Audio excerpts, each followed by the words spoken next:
dregs of society, the forgotten, outcasts, mutants, outlanders, and pirates. Whether it is credits we seek, or a way to disappear and run from our past, we come here willing to bet it all that the answers lie within all this blackness. We all live on an exporter vessel called the ISS Stalingrad, roaming past the boundaries of Armethian space. Our captain, Vladimir, gets jobs that are too dangerous for corporate cells, too risky for border patrol or deep salvage teams. The Imperial Marines only care about the border, not what's beyond it. Sometimes it pays to rip off criminals or pull off a little piracy of our own from time to time. Sometimes it pays to answer those distress calls. But then sometimes it's smart to just click the switch. It's a flip of the coin, you know. A chance, it's a trick, and you'll pull out of warp to get hit by pirates.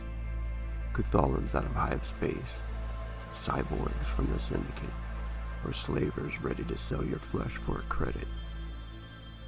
There are endless dangers once you pass the red zone, and it's all black void. Much of it is uncharted territories of deep space. Everyone does what they can to stay alive, and the rest do what we can to stay sane. All of this silence can be deafening. The emptiness has a way of making everyone a little crazy once you find yourself nowhere near the stars. And while some may seek glory and fortune within all this emptiness, others are just looking for themselves.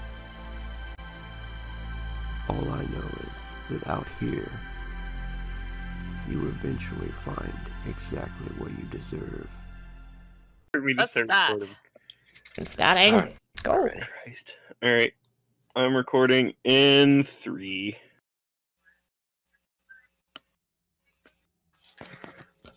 Welcome everyone to episode 5 of our 2nd edition Chaos 6010 game. Thank you for joining us again and listening in on another episode of Aphelion. I am Rogue and I'll be your GM for this evening.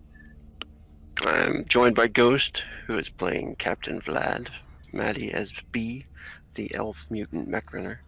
Slip is playing Sazesh, the Ratkin chaplain. Aki is D8, Revenant assassin. And Effie is playing Vax, a Jakayan empathic seer. Be sure to hit that subscribe button to Blades and Blasters if you have not. And if you have any interest in Chaos 6010 or Demogate, both of the games use Chaos System, designed by us at Arcanum Syndicate. Check it out at www.arcanumsyndicate.com. Let's do this.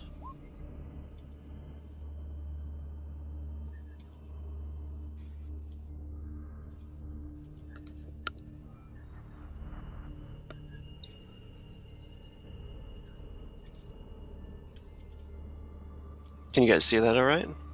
Yes, sir. Yep.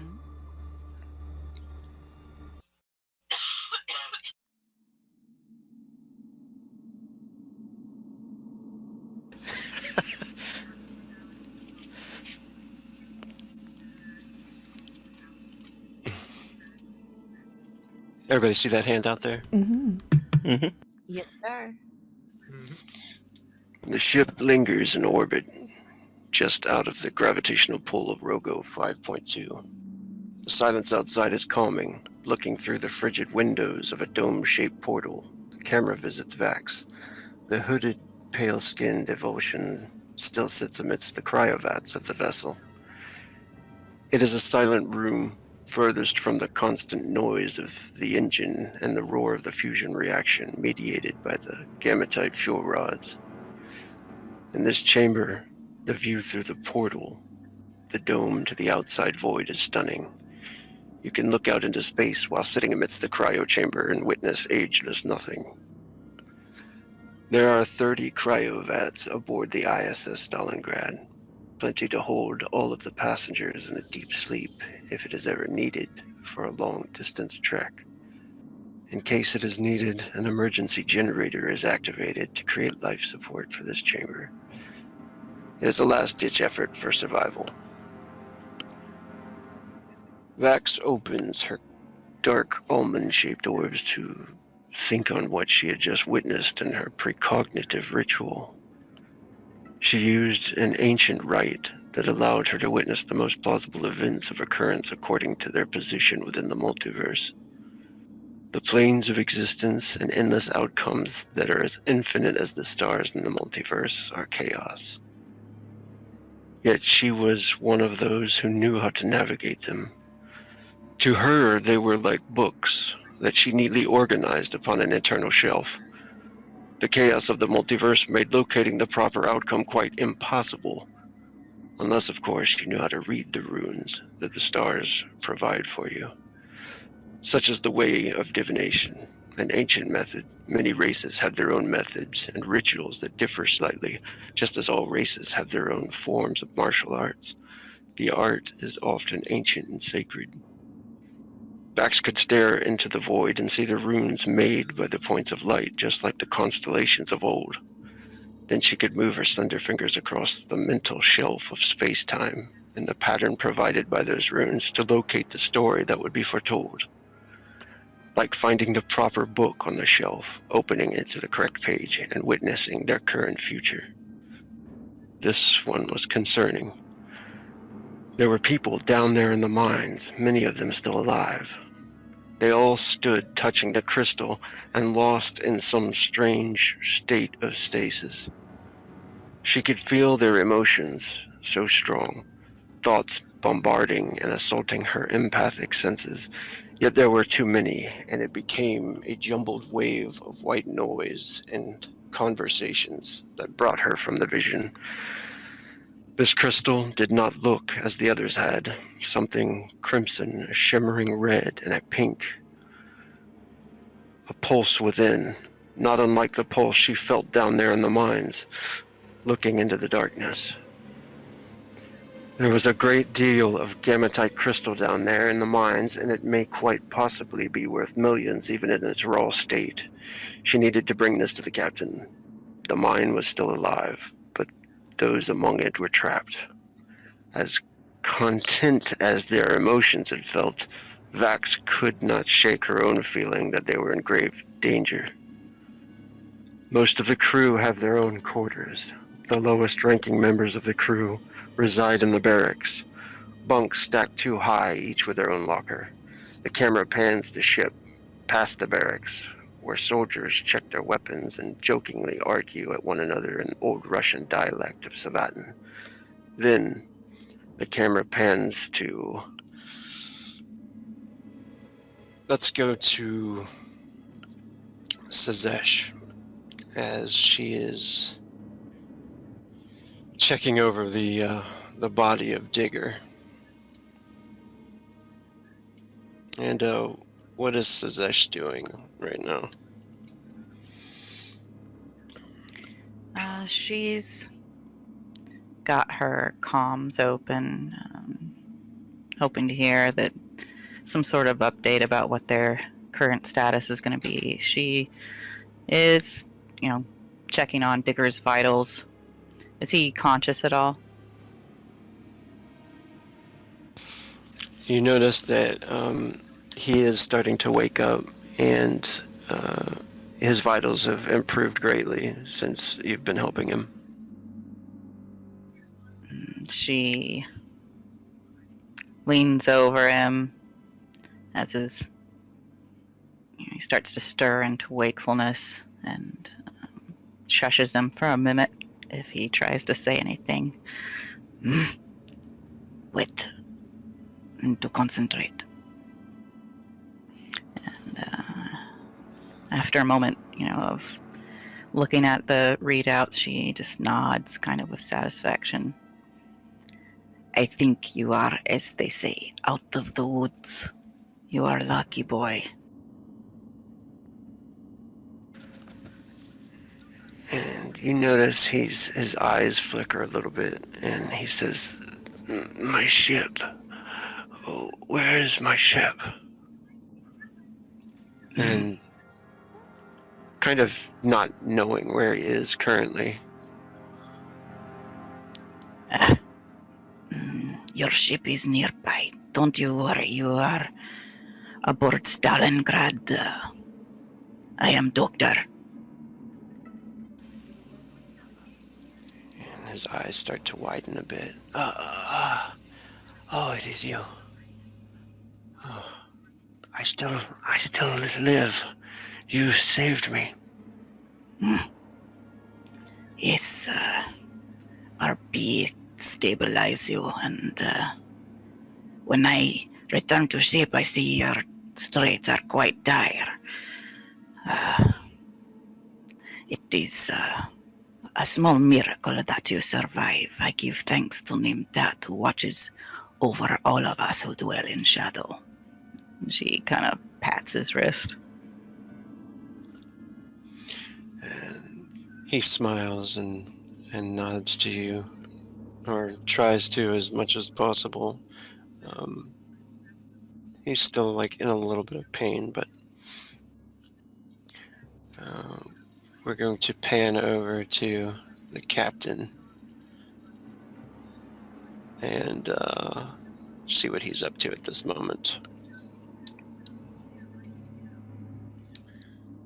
The captain is with his usual watching movies, but also looking through the logs that he has. He sees one in particular that catches his eye, but he frowns when he sees it.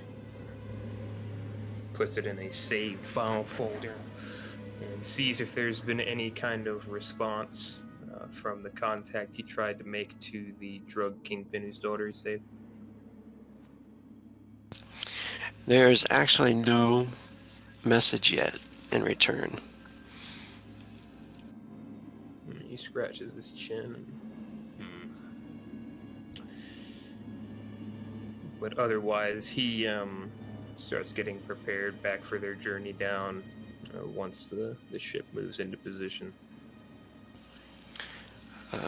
You notice that there is someone at the door as kind of a beep or proximity alert of someone outside the door comes bubbling over the console. And he pauses for a second. Da, who is it?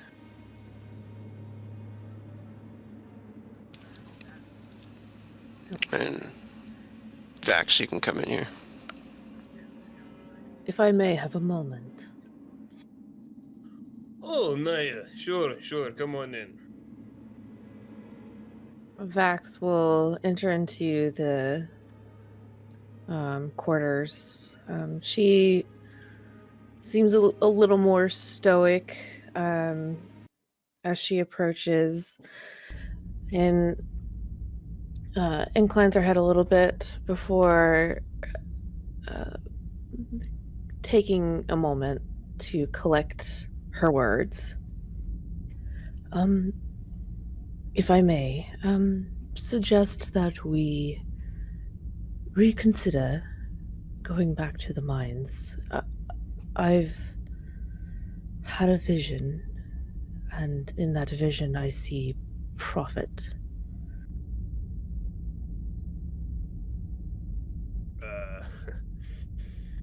You'll have to be a bit more clear than that, Naya, because when you say we shouldn't go back into mines because vision you say with profit, I wonder why we should not go back into mine. No, I believe we should, but of course with caution. There's quite a bit of profit to be made. There are incredibly large crystals in there, worth. I'm not entirely sure how much they would be worth, but I'm certain that they are worth quite a lot. The issue being there are also afflicted. There's something down there that holds the minds of its captors. The humming, do you remember the beat the beating. The one that the D8 followed said he saw someone he knew.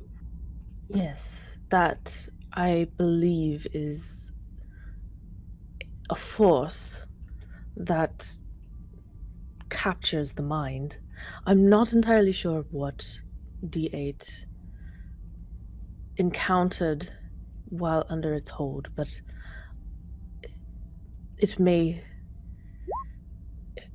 present itself as an issue in getting the larger, more profitable crystals down there. And Vlad kind of leans back in his chair and kind of rests his index fingers on his chin, hands folded together.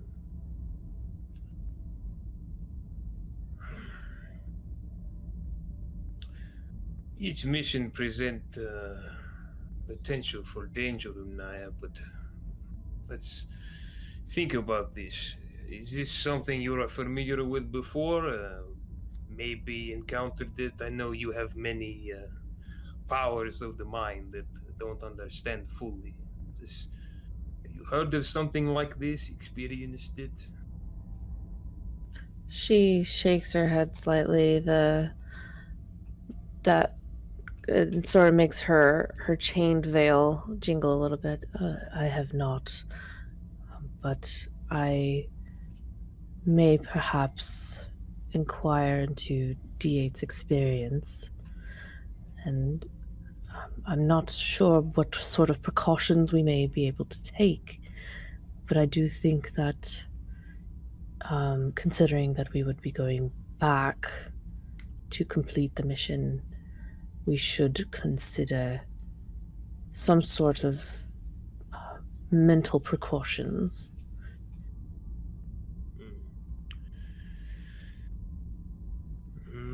I would think we keep crew that are not in best mental faculty to floors where it is not issue. The first floor we were on seemed safe enough. I do not remember humming. But perhaps with the floor we were on, where we hear the heartbeat, to get closer to wherever this is, only those who are strong mentally proceed that way. Maybe we don't go as deep, see if we can scrounge up enough profit on our own kind of ventures before we venture deeper in. But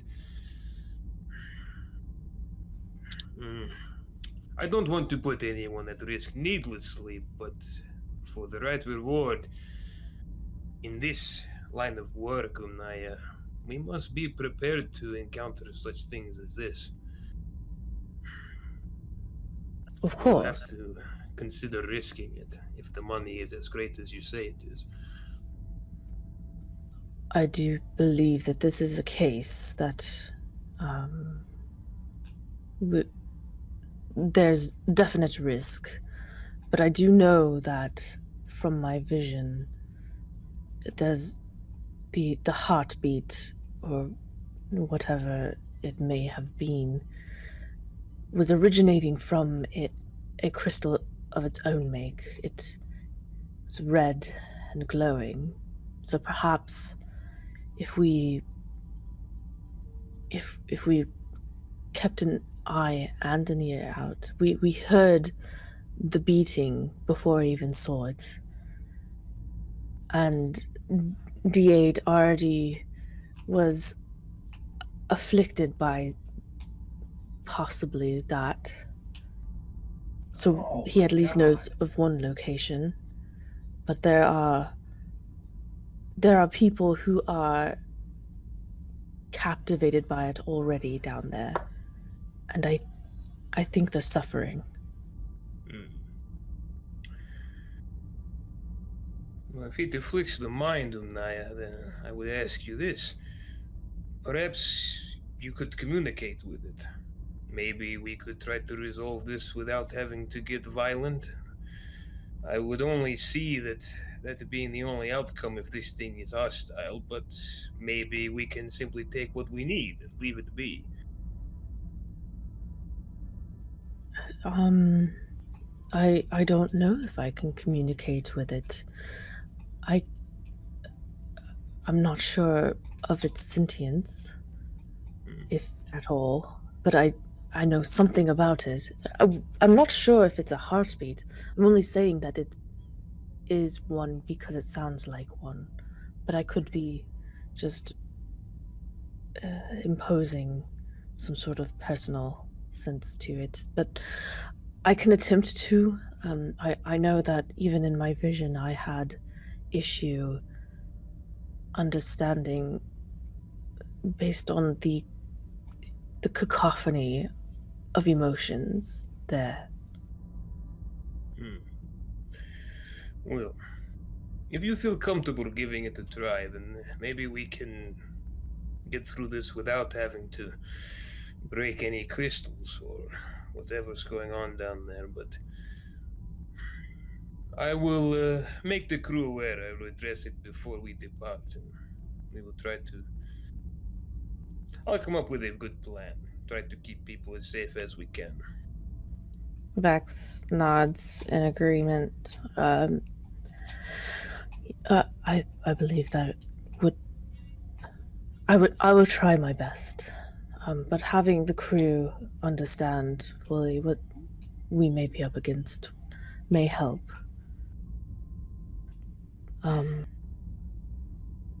Do you know of who would be the ones to go down into D8 even seems fairly strong of mind and yet was afflicted. Likely it will be a standard away crew. Myself, yourself, B, the doctor, and D8. I will likely keep the rest of the crew to the first floor. Have them search to see if they can salvage anything of value. We will just have to keep a close eye on one another. Make sure that we don't stray out of vision from one another and, well, some are stronger of mind than others, but we should all be able to keep our cool if we are together, no?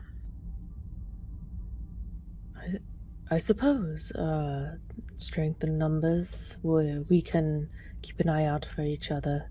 Perhaps some sort of buddy system. That should be fine. That said, I think I'm going to limit our visit to 24 hours max. We don't know how this thing will affect us if we spend too much time in the area, you know? Could reach further out the longer that you stay there. I don't know. He takes a drink of something that was in a cup. He's not really sure, and then looks back. Anything else, Vex?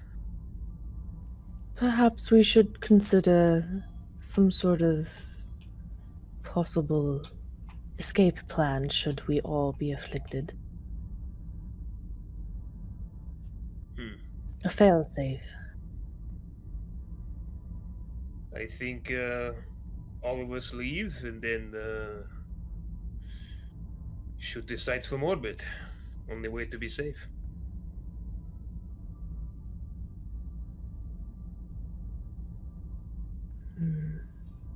Not really sure about the escape plan other than just walking out. If we... I'm not in... I suppose I'll meet with D8, if you will, and see how it was. And I believe Sazesh had also spoken with D8. Is that correct? After the incident? That I'm not sure about, but you have my permission to speak with Ed about this, and I will go ahead and I will let him know that he is to cooperate with you. Thank you. That is all. All right. Be safe, Unaya. And Vlad will turn to his screen and send a message over to D8 advising him that Vax is headed to speak with him and he should answer all questions honestly. All right. And the camera is going to pan to B, who is actually alone at the current moment on the bridge. Hopefully everybody can see that there. Yeah. All right. And B, you at the moment are... you're looking over some of the items that you procured from the mutants that you battled down there. You took some of the keys from that fight there. Mm-hmm. There was like a pair of keys, and you're looking over them at the moment. There's nothing serious going on the console, nothing on the sensors. There is the blizzard still active, which is causing a lot of the transmission from the sensors to be kind of jammed at the moment, but they come in and out. And as you're looking over the keys, you realize that they are from a planetary shuttle, which is a smaller craft. It doesn't have warp capability, but it's usually like enough to maybe fly 10 to 12 people. Usually sticks to a star system. It has thrusters. They use them a lot to bring people from the planet and up to larger ships, and it would be perfect for your ship if you could find this planetary shuttle. So you get kind of excited at that realization, but at the same time that you start to get excited about that realization, all of a sudden you start to feel something in your gut, pain, gut-wrenching pain that starts to twist within you. What happens in this scene here? So, B, staring at the keys and realizing what it is, she kind of plays with them a bit excitedly, and as the pain starts in her gut and transfers moving towards her back, and there's a pressure, she drops the keys, and she starts to panic. No, not like this, no. Not here. And she immediately goes over to the doorway. She kind of holds onto herself and looks outside. Is there anyone down the hall? At the moment, you don't see anybody. And go ahead and make a body check. Okay. Target number is 12. Nope. Okay, so the fail, pretty much right there is what the fail means. You'll drop one physical condition, and you probably so scared that you think you need medical attention right away. If that's what you were looking for anyway. Oh no, it was just to see if the coast was clear. Oh, okay. But she kind of feels just this gut-wrenching pain. She immediately just falls to her knees, and she kind of feels around for the panel up above her, closing the door and sealing it from the inside of the cockpit. And she kind of bites onto her arm so she doesn't scream, using the other one to start disrobing, taking off her security armor, feeling the pressure from her back getting just excruciating. And she does so. There's just this fear that she feels about what's coming, what's going to happen, and that she's unfortunately going to need someone. And she pauses for a moment before reaching to crawling over to her data slate to contact Sazesh. And she presses it down. Sazesh, are you there? Huh? Yes, where else I be? I need you Can you come to the cockpit, please? Huh? And Sazesh kind of stops what she's doing, hearing the fear in Bee's voice. She says, you cannot come here. And she immediately starts just throwing things into a supply bag to carry with her. Bee lets out a very loud grunt of pain over the comms. No, I can't. Okay, I'm on my way. I'm coming. I will call Captain too. Oh no. Just you for now, please. Huh? Alright, I am on my way. You hold on, Bee, you will be okay. And Sazesh kind of just tears out of the med lab in a hurry toward the cockpit, kind of ignoring anyone she passes. And at this point, Bee's torn off the upper half of her security armor, and what had once been easily foldable wings that jut out from her back, both front wings and hind wings, attached between the shoulder blades, others attached to her lower back.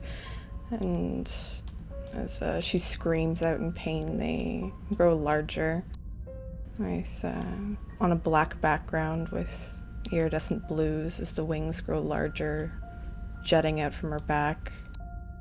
The wingspan of opening up to almost twice her length, coming unable to fold up in her armor as she's always tried to do, always trying to hide it. And she continues to try and silence herself, just waiting for Sazesh to come, as she feels the wetness of blood run down her back as the wings get larger.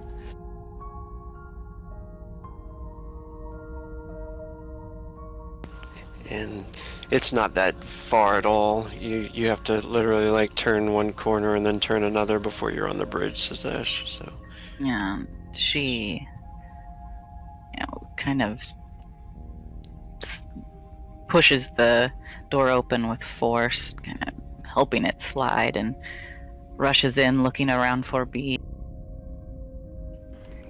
Yeah, you see Bee just on all fours facing away, and these large, kind of black with blue flecks, kind of these giant wings now, just engulfing most of her figure. Sazesh stops in her tracks. She looks at Bee, and some things just immediately click in her mind.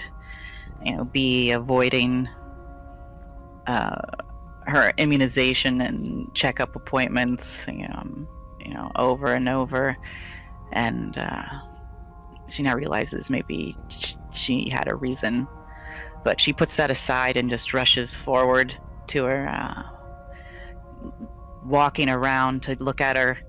She kneels down in front of Bee's and lifts up her face. This looks, how you feel is, I don't know when it's done, but this is looking like many changes has happened. Maybe slow down. I can't stop it, Sazesh. Of course not. This is who you are. She says, can I help you back, or we need to do this? I can't let the others see me. Oh, Bee. And she shakes her head. Fine.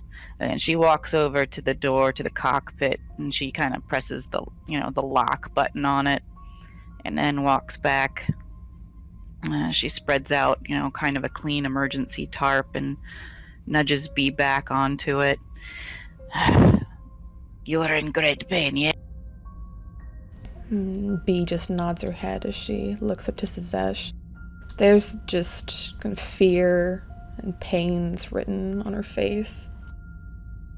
Everything is going to be fine. I will give you a little something, but you need to be able to feel what is happening to help it move in the right direction. So there's little I can do for that. Maybe just a small bit. And she injects her with a little bit of something to dull the pain. But it's like giving birth this way. You are more likely to come through if you can feel the process. She nods rapidly. Yeah. I understand. I will be here. We will keep you safe. It will be over soon. And with that, she just kind of crouches down and says, you can grab me if you need to hold on to someone. B immediately takes that and holds on to Sazesh. This isn't the first time. I thought something would happen now. This is no. I don't know. This is, even among experts, there are many mysteries with people like you. But you are strong, girl. Strong in mind and strong in body. It will be okay. I will not let anything happen. Thank you, Sazesh. Thank you. And at that, we will move over to D8 in his chamber. What's D8 doing at the moment? Yeah, let me just adjust the camera real quick. There we go. Yeah, DA is kind of going over all his gear again, making sure his grenade vest is updated with a couple more plasma grenades.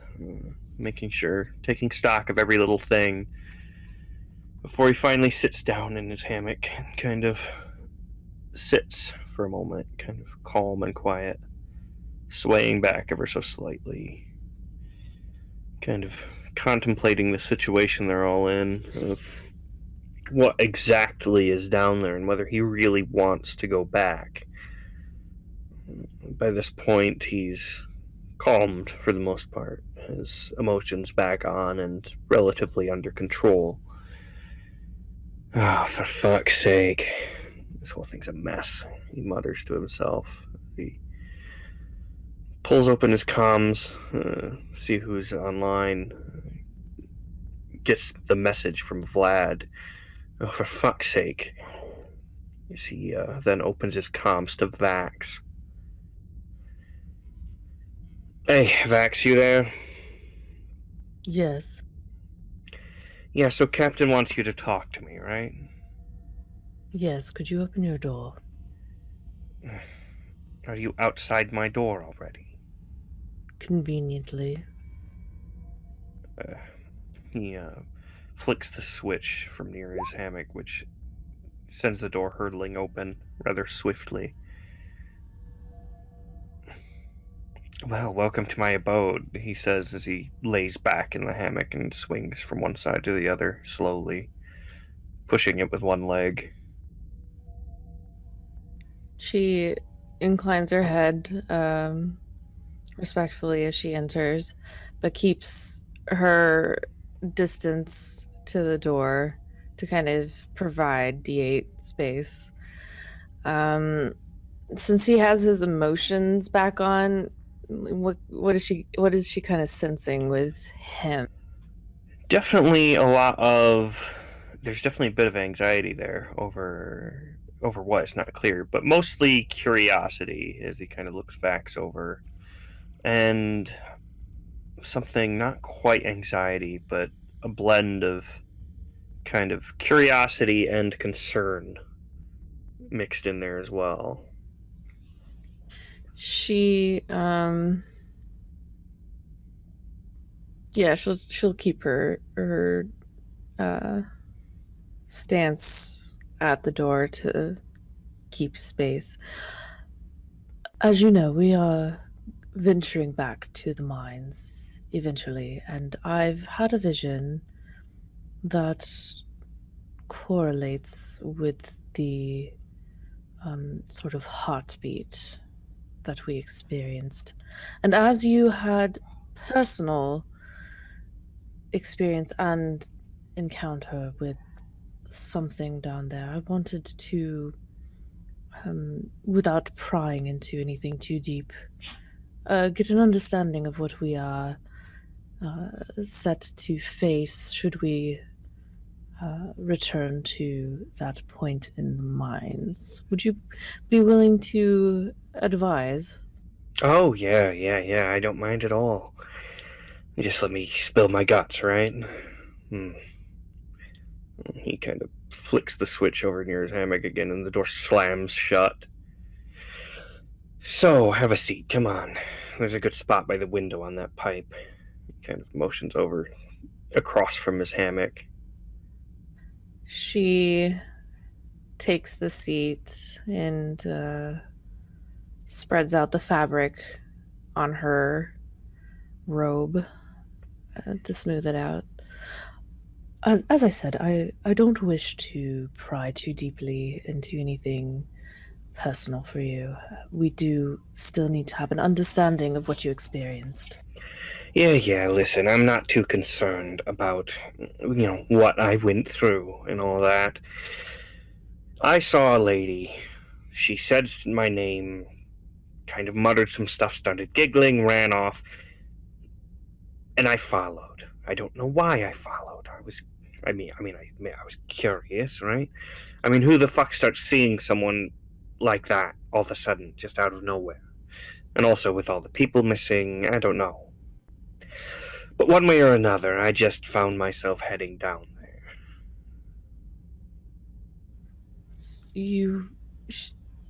She said your name. Yeah, D8, yeah.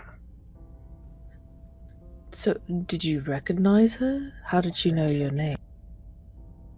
You see the eyes the mechanical eyes kind of almost hone in as they the sort of spiral scope around them almost shrinks in and zooms a bit towards her face.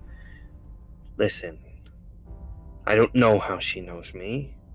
I'm not even really sure how I know her, alright?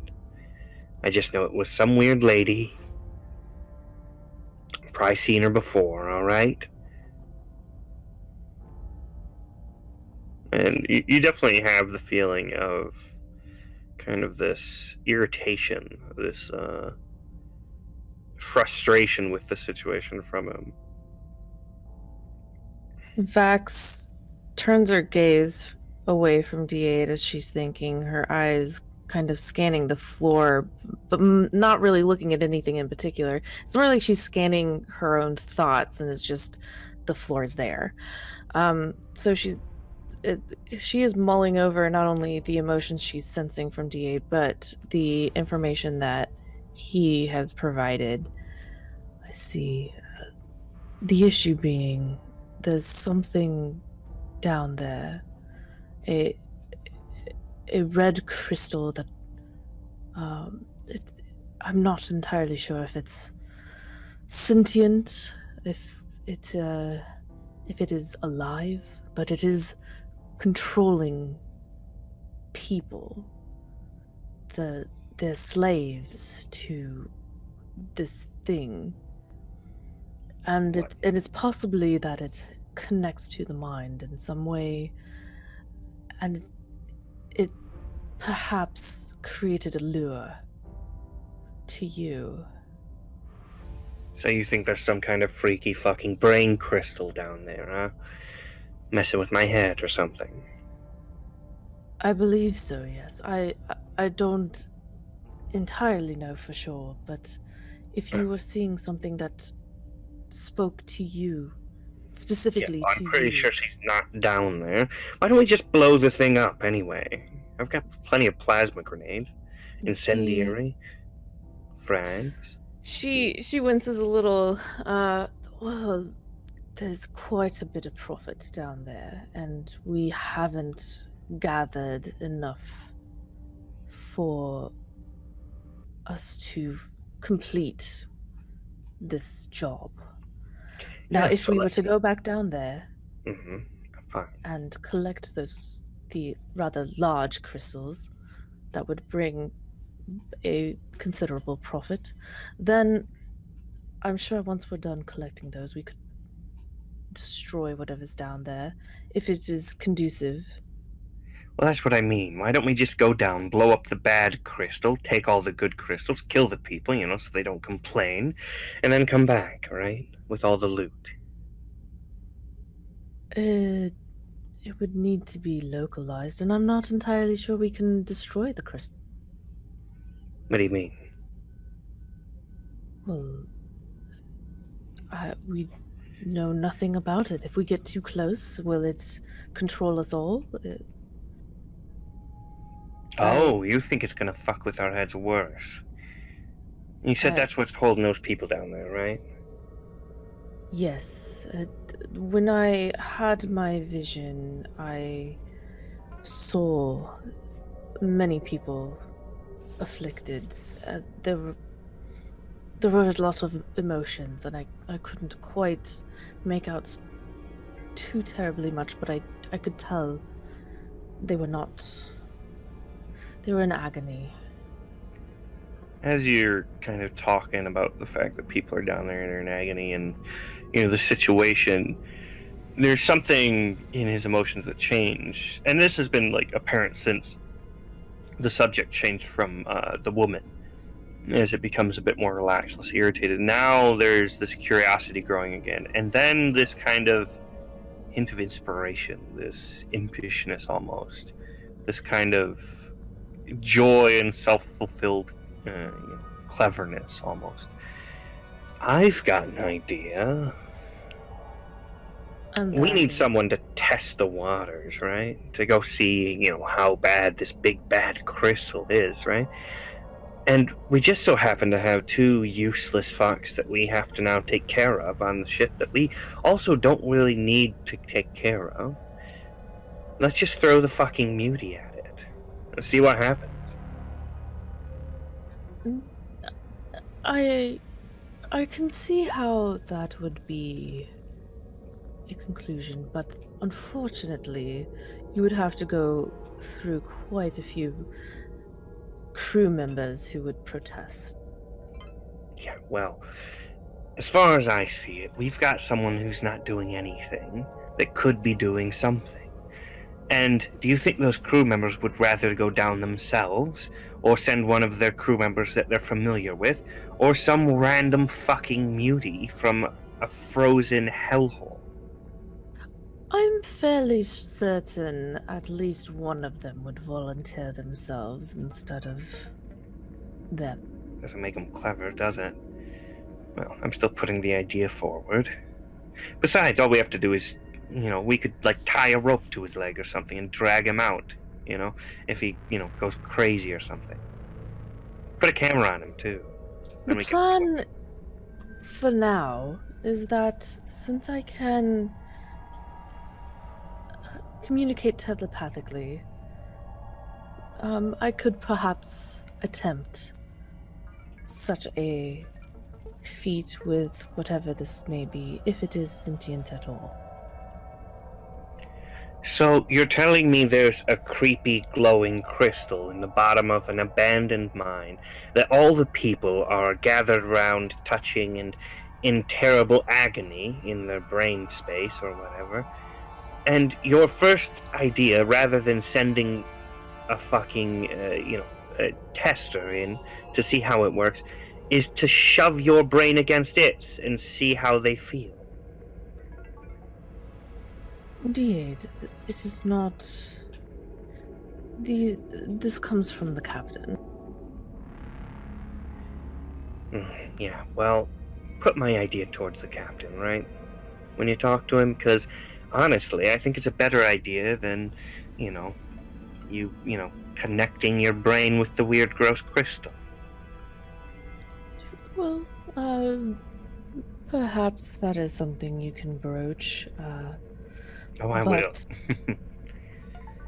I do know that we will be briefed before we go back, so that will pose opportunity for you. Yeah, good. Did you happen to see the crystal when you were afflicted, or was it just the vision? Oh, no. I saw that fucking weird lady again, and I just headed down a ways, but I didn't get all the way down there. Almost. It's a good thing you guys called me back when you did, or I'd probably be, in agony at the brain crystal. And you're certain that individual was just a vision? He looks her over. You know what, fine, you're gonna keep pressing until I get to this eventually one day, so listen, and you again, that kind of frustration and irritation comes to the surface, as well as a hint of regret almost, and a almost painful hint of curiosity as he begins speaking again.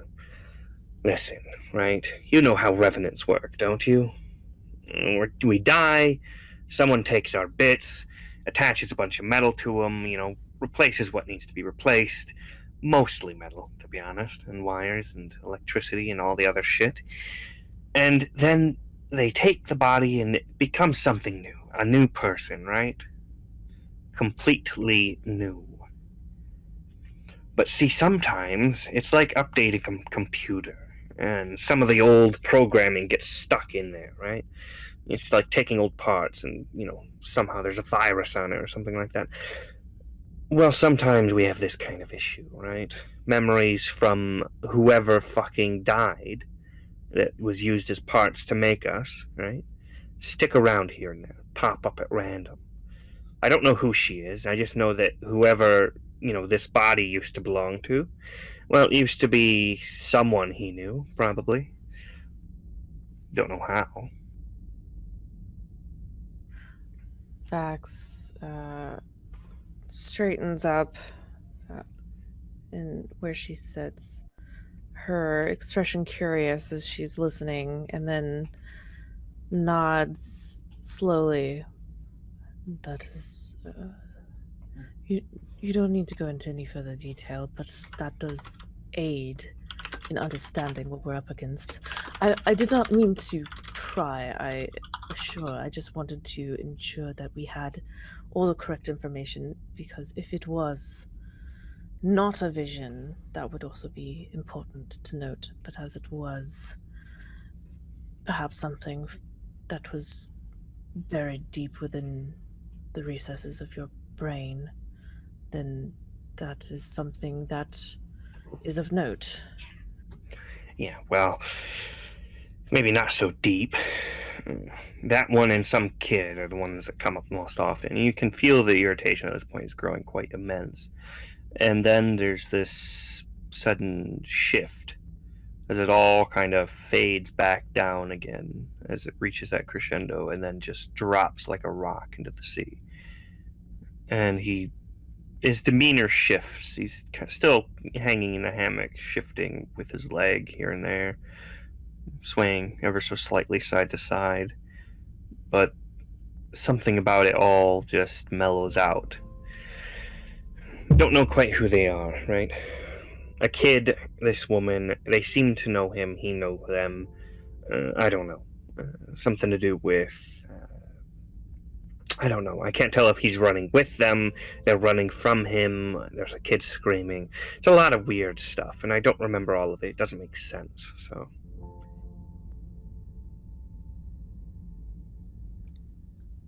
Well, I apologize that you had to experience something so chaotic. She's going to then attempt to reach out and place a hand on his forearm as sort of a consoling gesture, if he'll allow it. Yeah, he's not exactly pushing her away or anything. Okay, so then she's going to cast... what is it called? It's the one where she. Oh, where is it? Oh, it's not in my character sheet. Uh-oh.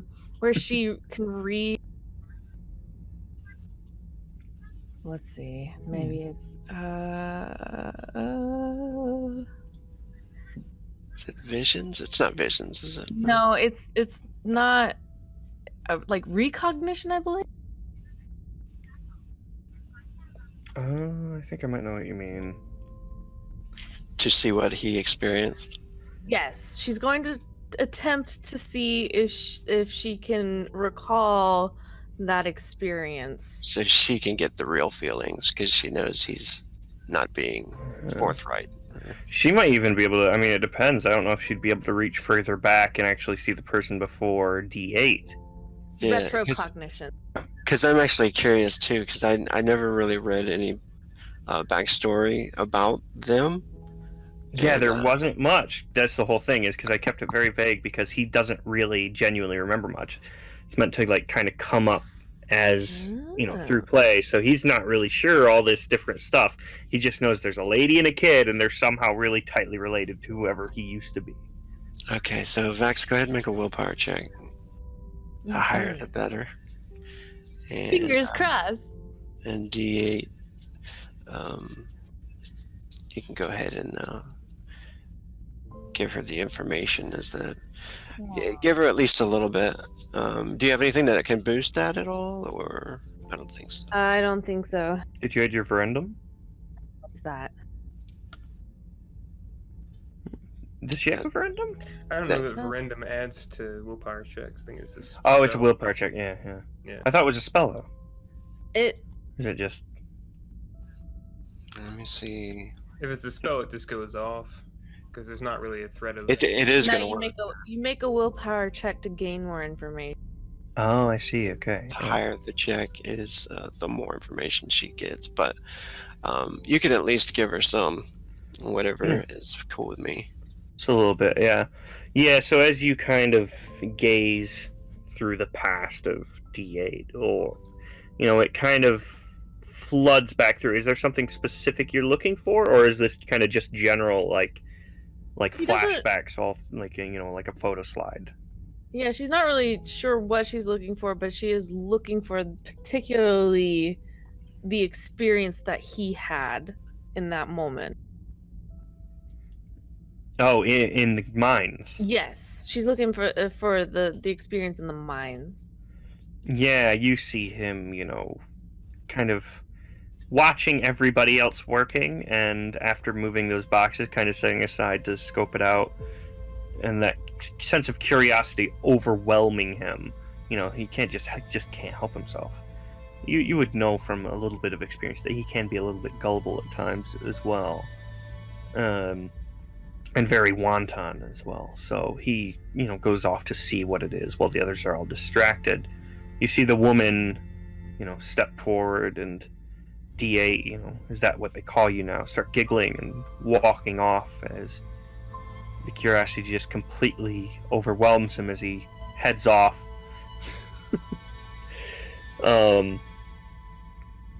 Heads off down into the mines. Doesn't get all that far before he hears Suzesh call him back, but he turns to her, and you can kind of feel the memories going back a little bit more. The sensation of this person, as you digging around, perhaps even might affect his memory. It's unclear, but the flashbacks of this woman, her running, him running as well behind, and then the scream of a child. But then it continues, and he turns. The child is there. There's someone else. A large mutant. A grotesque crab-like man. The child placed in his arms as the man screams out, a roar almost from this mutant, as whoever D8 used to be stops and starts running the opposite direction. The woman behind him screaming, crying, as he charges forward towards this man before everything kind of fades out again. Oh, jeez. So Vax is going to slowly let her fingers and her hand slide away from his forearm, and she's going to attempt to mask the shock of what she just experienced, and rise from where she sat. I do thank you for your insight. He's not quite sure, what is going on with her. He kind of looks her up and down and over and notices kind of the weirdness about her. Are you all right, Vax? You seem disturbed. You can still feel the emotions very dull from him, like very far off in the background. Does he seem genuine with that question? It's more curiosity than anything. And of course, he can't really feel, so whether there's actual, Okay. What exactly is behind it, it seems more so just a genuine question. Like a Are base. you okay? Is my computer running? It's like, is this broken? Is there something wrong? It's more so just a question than anything. Vax nods in response. There's a lot to consider, I suppose, before we go back into the mines.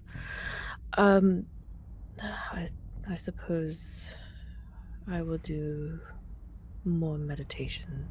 Thank you for your time. And she's going to then take her leave if she can exit out of the closed door.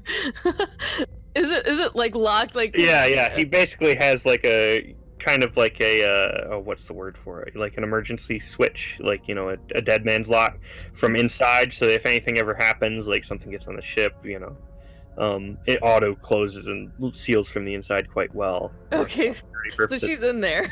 As she goes over to the door and it just doesn't open, and he kind of you see him like look her over as she turns back towards him, and he doesn't really react at first, and you can kind of feel the flood of emotions coming back. This time more mellow, having cooled down, but then they kind of surge back to the forefront again, and the impishness. Oh, going so soon, Vax. I mean, you could stay a while if you want. She kind of tenses at the situation and looks back at D8, attempting to keep a cool demeanor as best as possible. This is amusing, but I do need to work, D8. I mean, there's a lot of ways you could work, though. As he flicks the switch and the door shoots open again. But go ahead, I mean, if that's how you want to do it. She inclines her head and doesn't continue to instigate whatever line that was going towards, and she offers a small smile. Again, thank you for your insight. I will leave you to your own whatever it is you're doing. And she steps out of the room. As she's heading down the hall, she hears him call back. I don't mind doing a bit of work myself, Vax, as you then hear the door slam shut again.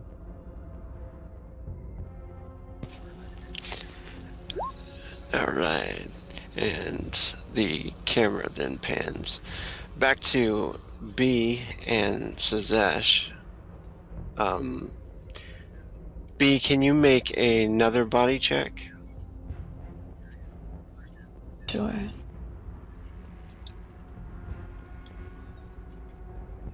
Oh! Oh no.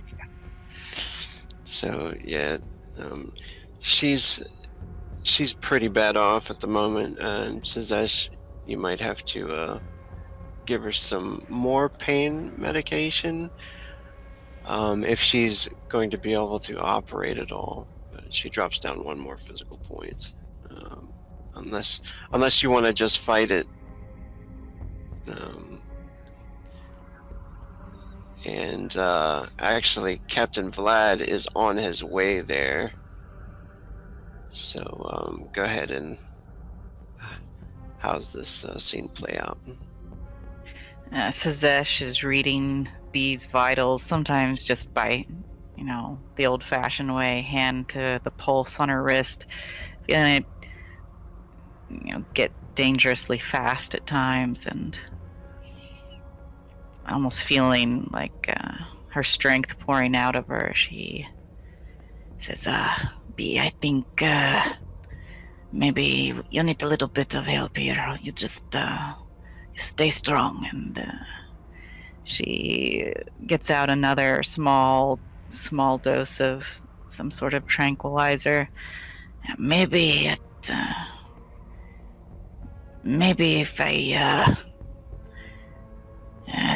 she starts thinking about how sometimes if a chick's having a hard time coming out of an eggshell, the whoever is with it can sometimes help the process. And so she's trying to see if, as Bee's wings are emerging and growing, if kind of occasionally gently trying to help them fall into place might help. Anyway, we can just roll biotech if you want. Yeah, that's cool.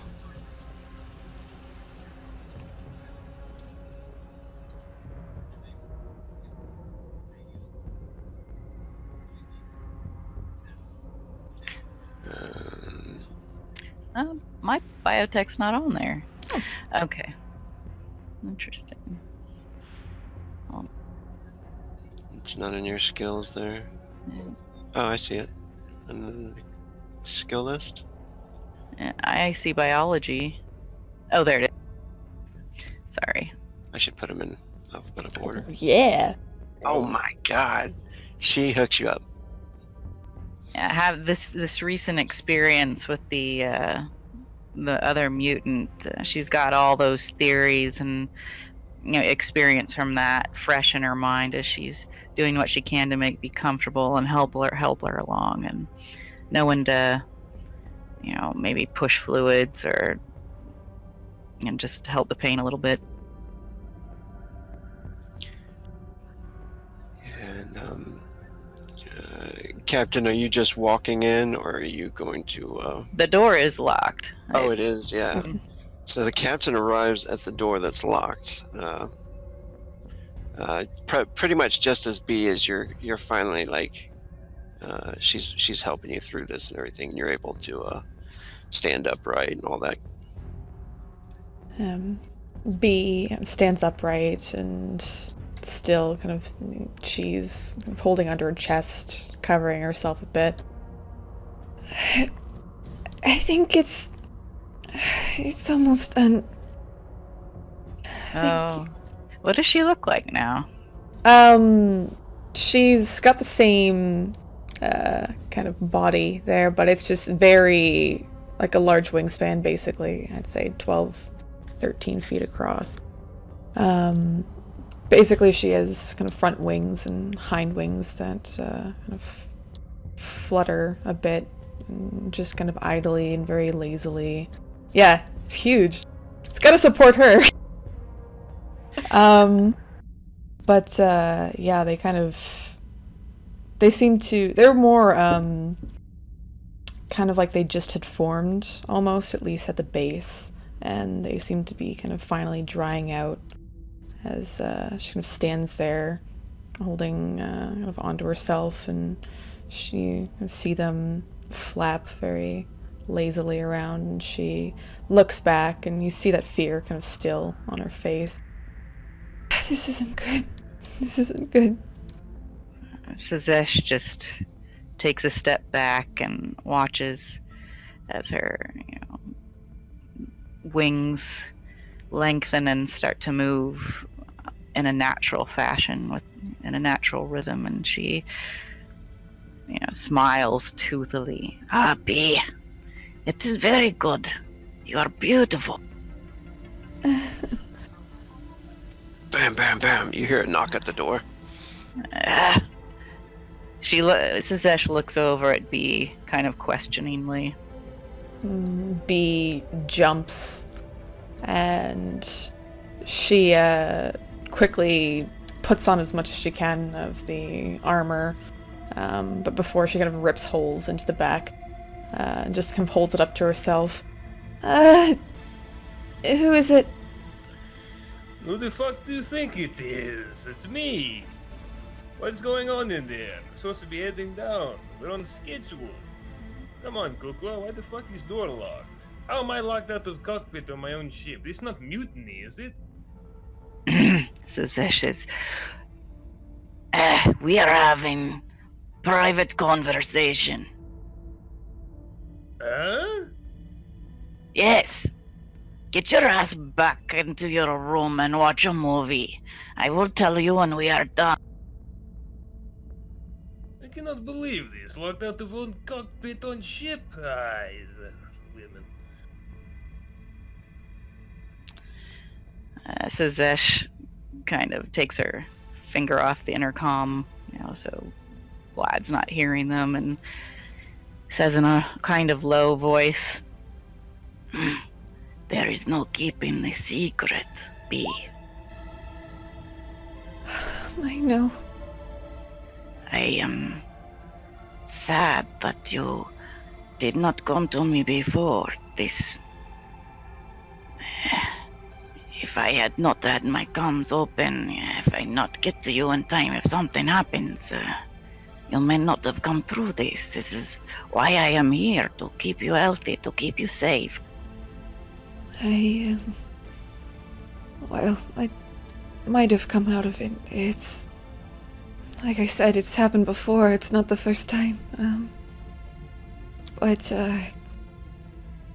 she swallows hard, and she doesn't meet Sazesh's eyes as she just holds herself.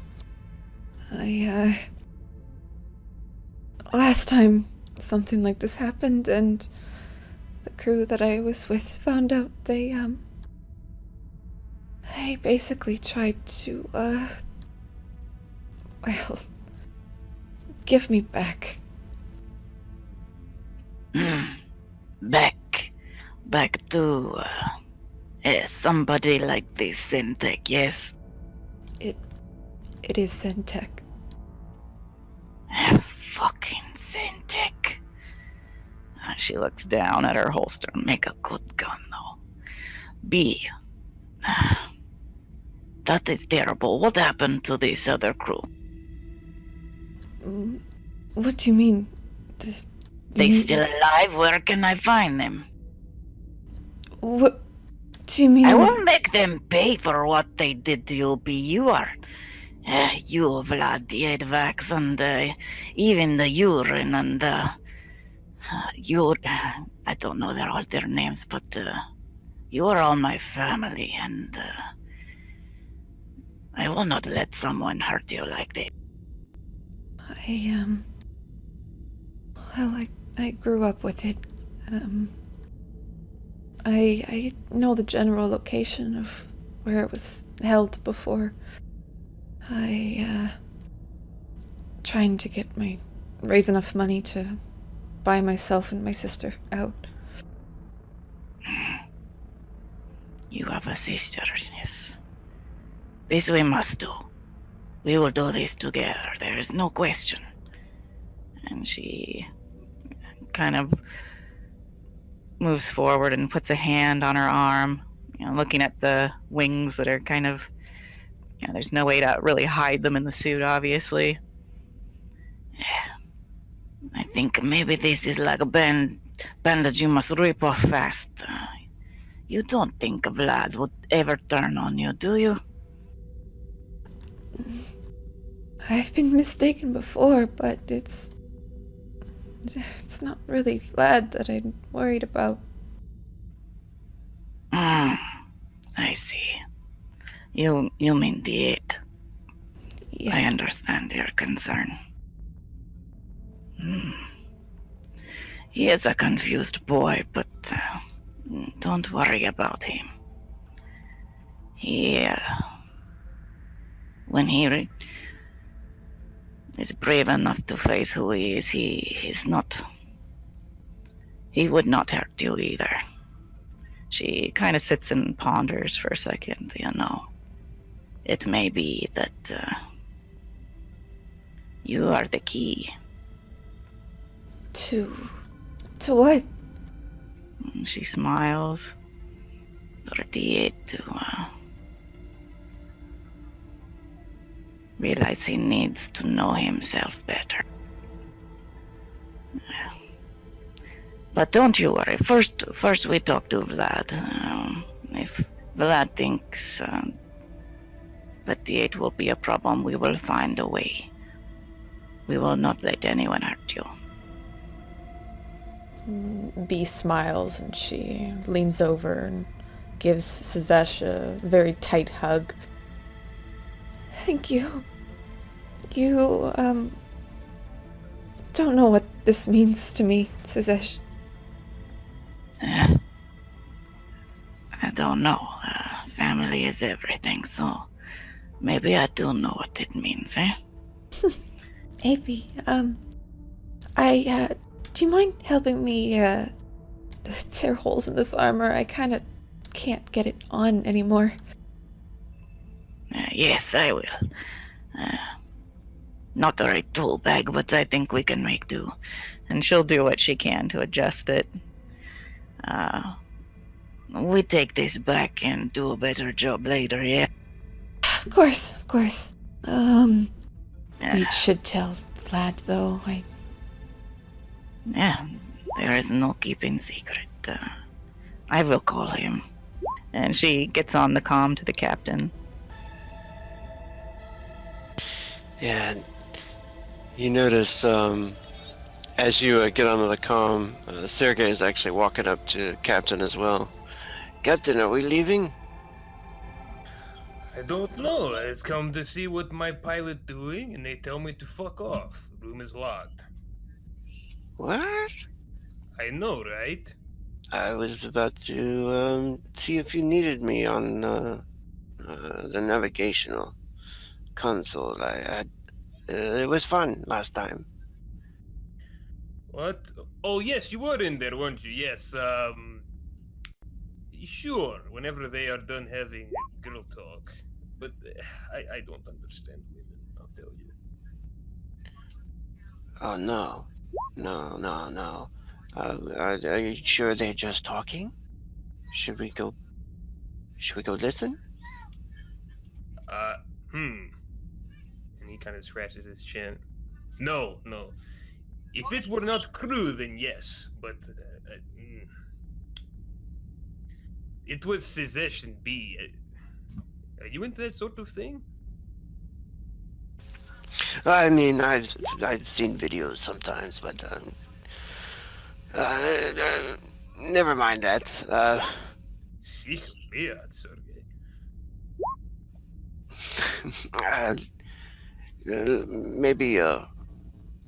Maybe not. But if you need me on the consoles, I'll be sure to be there. Go wash your hands first. Yes, Captain. He's gonna seize the comm. Duh. We are done talking and you need to come here. Oh, stay, go. Stop your griping. This is important. My knees are bad. Hold on, I'll be there in a minute. Oh, good. Goes back and waits at the door. Okay, I am here now. Anyone with you? Yet. Okay then. And she'll open the door and close it as soon as he comes in, lock it. Yeah, and he kind of comes in, not saying anything. And then, what the fuck? And then he looks up and... Oh. Yes. And B has a hand on her cheek and, again, looking away from Vlad. I'm sorry I didn't tell you. And he kind of rubs his chin, starts looking around. B, those are real? Yeah. I would have never guessed. I was able to compress them fairly well before. very uncomfortable, but now it's a bit impossible unless I rip them out, and I really don't want to do that. That would be a shame. They are very beautiful, yes, Vlad? Duh, I don't know why you hid them before. Well, I mean, your opinion on mutants is not very good. Huh? Since when? I heard what you said before, calling them its. I just think, I don't know, maybe just the wording. Oh, well, I didn't know if it was man or woman. I not deal with many mutants. I do not care who is on my crew. He has a dead man working for him, B. Duh. One with a smart fucking mouth on top of that. Yeah, and a dirty Turk. Oh, I always thought you smell very nice. it does smell nice. It's a turn of phrase.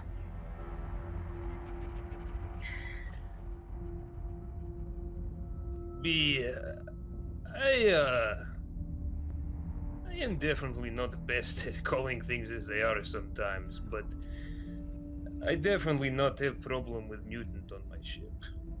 Don't care. Don't have any issues with it. This looks very nice. I don't know why you didn't have them out sooner. Other than, I guess, hitting me in the back of the head when they pop out of the sides, but... Yes, I think I can modify the chairs to at least make mine more accommodating for me. I guess it's one other thing you should know. I am a bit wanted by Zentech. Okay. Anything Sazesh. else? Oh, Sazesh starts to laugh a little bit. B. We all work here on this ship. How many of us you think are wanted by somebody? I should have considered that. I just had bad experiences with this before, so not something I try to advertise. B, I have death sentence in 17 systems. You are fine. You see, as she relaxes greatly at that. All right. Well, on a good note, and she looks to Sazesh. I can probably fly you around now.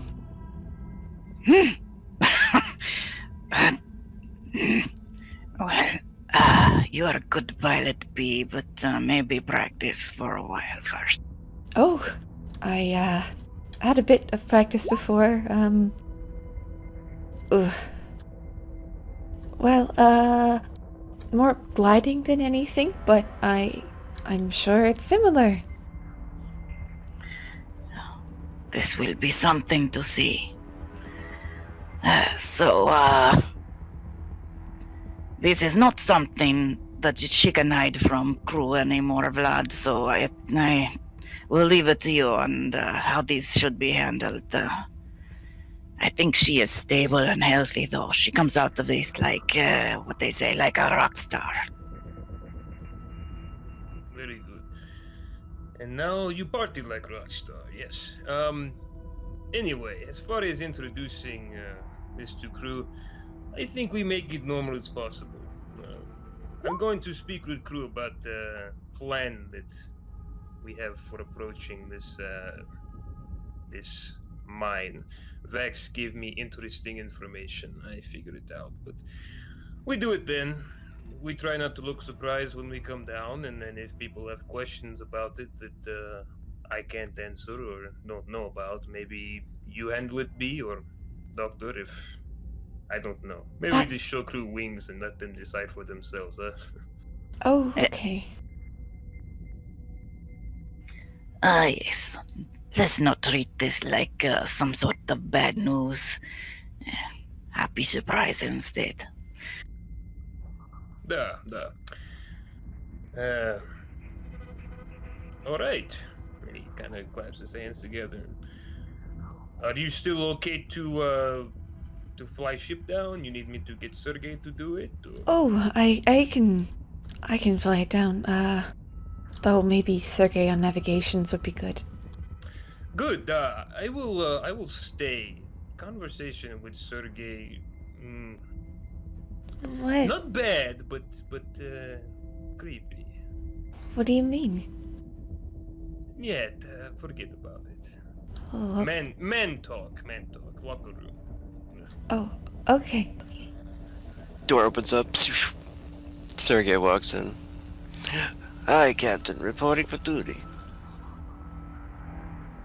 Ah, good. Oh, by the way, B has wings. Get on navigation console.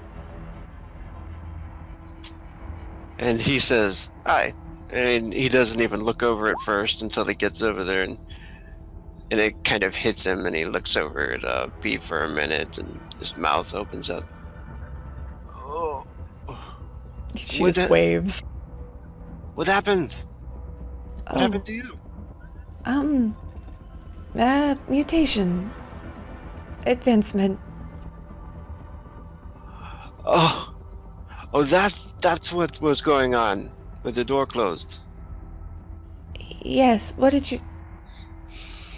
Never mind. Well, he looks so disappointed. I don't want to know. That is amazing. We have more mutants on board now. Ah. She is growing girl. Now look at console, motherfucker. What are you doing? Aye, Captain. Thank you, Sergey. B. She, sits back down in her usual chair, sitting up a lot further and squeezing into the space as much as she can. This'll take a little bit to get used to.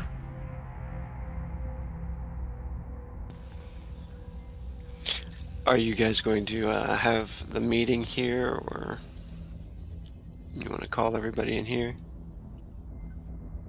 Probably just do it whenever we're about to disembark.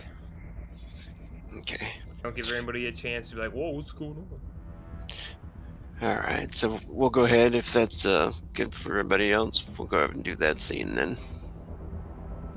Yeah.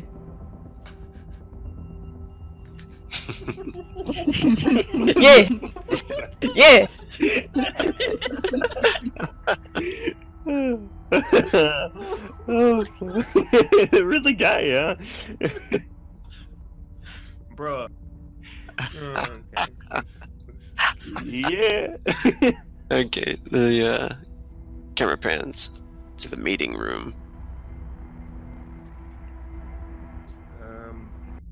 Yeah, I mean, Vlad would just call everyone together and probably nonchalantly start going into the mission plan first, even when everybody assembles.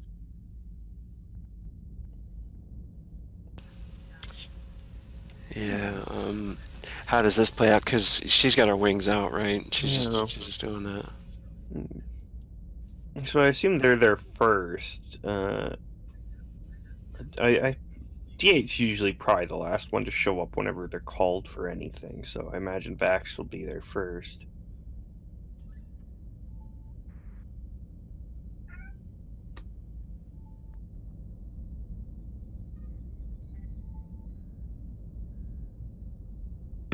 Hello?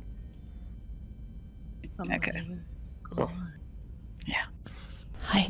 Why don't you just repeat what you just said? We're in the meeting room now, B. Oh, okay. I was just gonna say, I mean, DH's usually like the last one to show for any kind of meeting or anything like that, so Vax would probably be there first if she wants to react.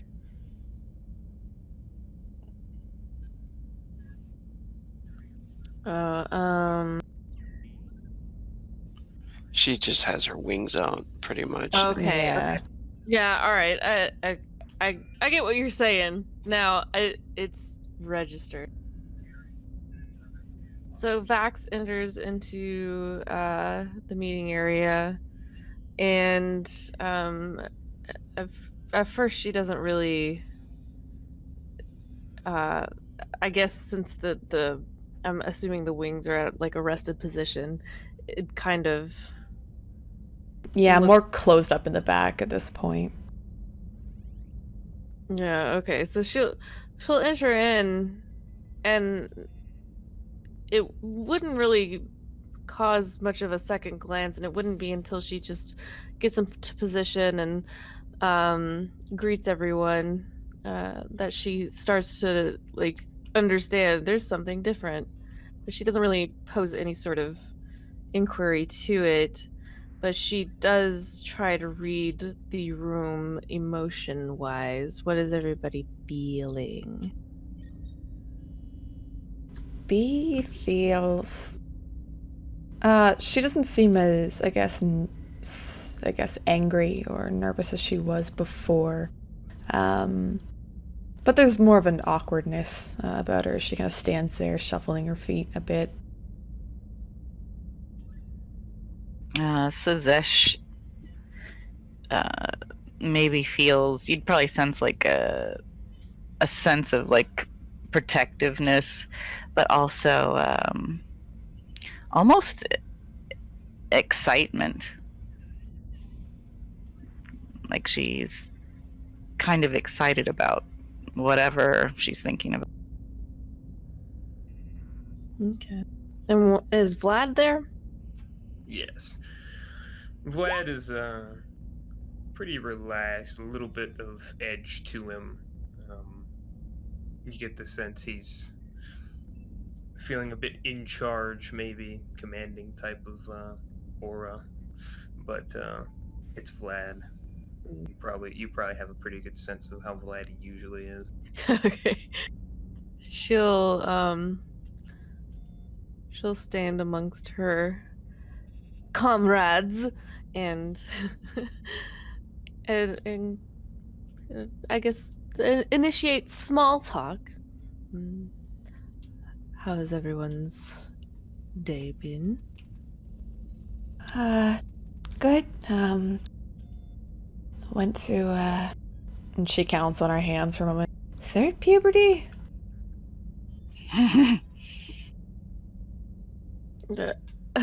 If Vax had eyebrows, like, she has the brow area. She doesn't have any like traditional hairs there. Then it does loft her skin wrinkling a bit with the loft of the brow area as she takes in that information with a certain sense of curiosity. Third puberty, is that what you said? B nods. Yes. And would that third puberty involve a certain evolution? And B kind of expands the wings a bit behind her. Yes. Vax smiles. It suits you. I like to imagine that about in this moment, D8 walks in as she, unfurls the wings fully, spreading them wide up. And there's just a, what the fuck is that? B's face kind of drops as she looks to D8. Oh, surprise. There's kind of a confused look as his head's about to... You have fucking wings? Yes, I do. And there's just kind of... He's very obviously processing it as he kind of walks over and kind of steps up near to her and kind of pokes at the wing a bit. Not gently by any means. It's like, holy fucking shit, they're actually like attached to your back. And they shiver at the touch and she kind of steps sideways away. Yes, they're, fully functional. The fuck? As he kind of gets around behind her to look at him a little bit. Gross. And he goes over and sits down. So, He kind of leans back and looks at her. So what, you're a mutie then? Yes, I'm a mutant, D8. And you are acting like an asshole. What do you mean I'm acting like an asshole? We just found out that B is a fucking mutant. No, she's not a fucking mutant. She is just a mutant who is our B. I mean, she's still a fucking mutant. She's not fucking anyone. I mean, she could be. I don't No, know. she's not. Shut up, D8. Go until you can come back and be someone who is a person. Niet, children, please. We will talk more about later, okay? This is not... This, you know this is not any different than D8 usually had come now. I'm not make excuses for him, but it is much more tame than I expected, honestly. Begins to smoke the cigarette. I mean, it is pretty fucking big, though. I mean, they are pretty fucking big. Yes, they're very big. How exactly are you going to fit through half of the doors in the place? I Can they, can... like drop them down or something? D8, if I can fit through the doorway, then B can fit through the doorway. I mean, be kind to yourself, lad. You're not that wide. Are you kidding me? I've gained probably 20 pounds in the last 6 months. Anyway, you can talk about how big B's wings are some other time, Mr. 5 minutes late every time I call meeting. A busy man. Anyway, I wanted to go over a few things before we fully touch down and get back in. Wanted to share information that Vax provided.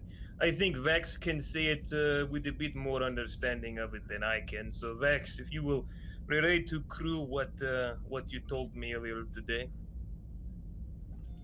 Absolutely. Earlier, I had a vision of what is down in the mines. There is a considerable amount of rather large crystals to be had. It would bring about a great profit, I'm fairly certain. But there is an issue of a mind-controlling crystal, and it is perhaps what D8 had encountered. If you could recall, the sort of beat, kind of similar to a heartbeat, when we were down in the mines. It is the source of that beating. It appears that this crystal can afflict the mind in such a way that one would become lost. There are already down there afflicted minds of individuals who were perhaps miners, or I'm not entirely sure of their origins. All I know is that they are under a considerable amount of distress due to this crystal. And this crystal will look quite different than what we are going to acquire. It is red, pulsating, and glowing. So we will need to strengthen our minds and ensure that any sort of questionable things we may see, we should question it further before pursuing it. You will perhaps feel a sensation of being compelled to investigate these visions, and I urge you to pair up, or perhaps just look out for each other as we continue this endeavor. This sound we hear when we are there. There are sounds sometimes you only hear in your mind, but I think this one was real sound. Perhaps there is some precaution we can take if we need to dim the sound.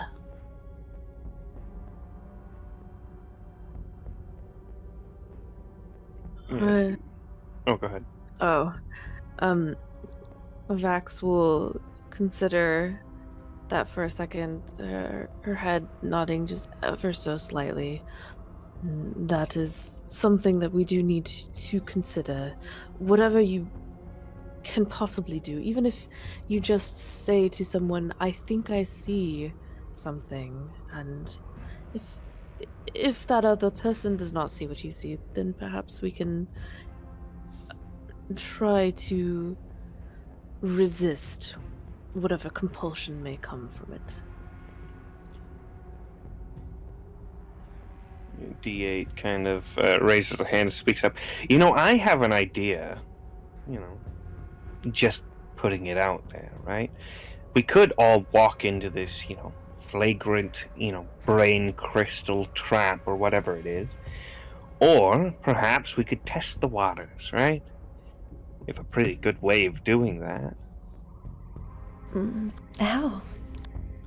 Oh, well, you see, we've got that gross fucking mutie down No. in med bay, right? We're not doing that. Why exactly not? What is it we learn? We learn that there is crystal that can control people. Yes, I mean we know this already. Yes. Yes, but we need to know if we can get close or how close we can get. Because, I mean, if we can get close enough and I can just throw a nade at it and it blows up, then we're fine. Well, Just in tie a a fucking practical rope to his sense- leg and tell him Yeah, to go that does- forward. it is still dangerous work. There are people around the crystal to consider. Yes, exactly. More reason to nade it. No. I would not support sending someone in by force. If this is something they agree to for reasons.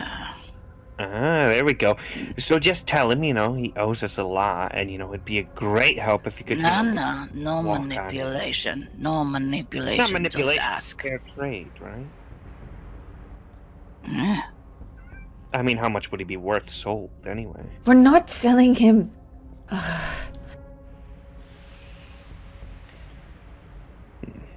Well, my point still stands. I think rather than walking into the jaws of a mind-fucking crystal, then I think we'd be better off, you know, sending someone else and seeing how Well, close we can get first. Why don't you just sit on your ass? Because it doesn't seem like you want to go down there. I don't. Good. You 'Cause can it be seems like a scared and terrible stand up fucking here. idea. Oh, good grief. Now. At some point, any of us have to go down there to get what we need to get. There's a lot of money in this contract, not to mention the money that we can make from the things we can enterprise on our own. So, we're going in. That's beyond discussion. If it becomes too hairy for us to stay in, we will leave. But we're on this mission for profit. The existence of the ship is for profit. We take risks. So, we all take risk together. Besides, that individual in the med bay is in no shape to go out there anyway, from my understanding. And I have already agreed to take them elsewhere. If I'm going to put them in jeopardy, I'm breaking a deal. That makes me look bad. Doing And nothing ask to him, like be- Sazesh said, you know. Vax will kind of look over at D8 curiously. You can turn off your emotions, is that correct? Yeah, and you see his expression, again, he's got that kind of face mask over the lower half of it kind of built in, right? So his mouth isn't visible most of the time, but you notice the shift in the eyes as they kind of hone in towards you again, that kind of hawk-like gaze as his brow shuffles a bit lower. What exactly are you getting at? I have a theory That perhaps it is afflicting through emotion. And perhaps if you were to take certain precautions, you may not be afflicted. So, what you're telling me is we have a perfectly good guinea pig, and you want to use me instead. We're not using anyone. I'm The not 5 of saying... us are going in together. I was not saying that we would volunteer you for anything. I was merely suggesting that you turn off your emotions so that we can gauge how it plays out in this instance. Sure, if we have to do it that way, I don't mind. I really don't. Do bear in mind you were the only one afflicted this past time. Yeah, all the more reason I don't want to go back down there, right? You can feel the kind of frustration and anxiety of the whole thing of, God knows what the fuck that thing could do to us, if we were walk down there type sensation. Then you feel suddenly that kind of shift as he grows increasingly irritated, that frustration and almost anger as it kind of subsides, again falling back down. But fine, if we're gonna have to go down there, and we're gonna have to not fucking kill the people, right? I still advise what I advise. Keep in mind. Let's be honest, we have no reason not to do it that way. And I still think we should destroy the stupid crystal and the people around it. If we go down there, right, and free those people, well, guess what? Those are the people who ran the mine, aren't they? We evaluate situation, and if people down there are a problem, then they are secondary to objective. Alright. As long as things still stand. But at least ask the gross little blue one, right? What the fuck are those things called? Yet. I not entertain that idea anymore. Moving on. Second thing was going to be this, and he gestures over to Bee's wings. But we are all acquainted with that already. So, congratulations on third puberty? Yes. That's at least how I look at it, I guess. Fair enough. Any other questions or concerns before we depart? I guess not. Everyone come to Medbay and get earplugs in case you need them. Good idea.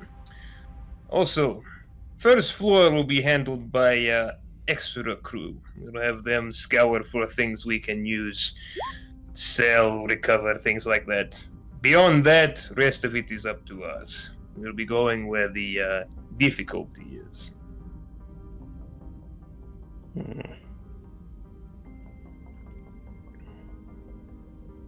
Sounds good, All right. Captain.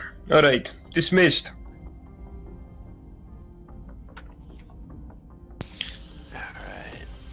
Alright, yeah, I'll do that roll. Do you want perception or listen, or Perception, yeah. observation, I mean? Oh, right, Yeah. Yeah. That'll work. Okay, cool. Yeah, I just upgraded it with my level, so. And rolled trash. Target number is like super hard, so. So we're doing perception check?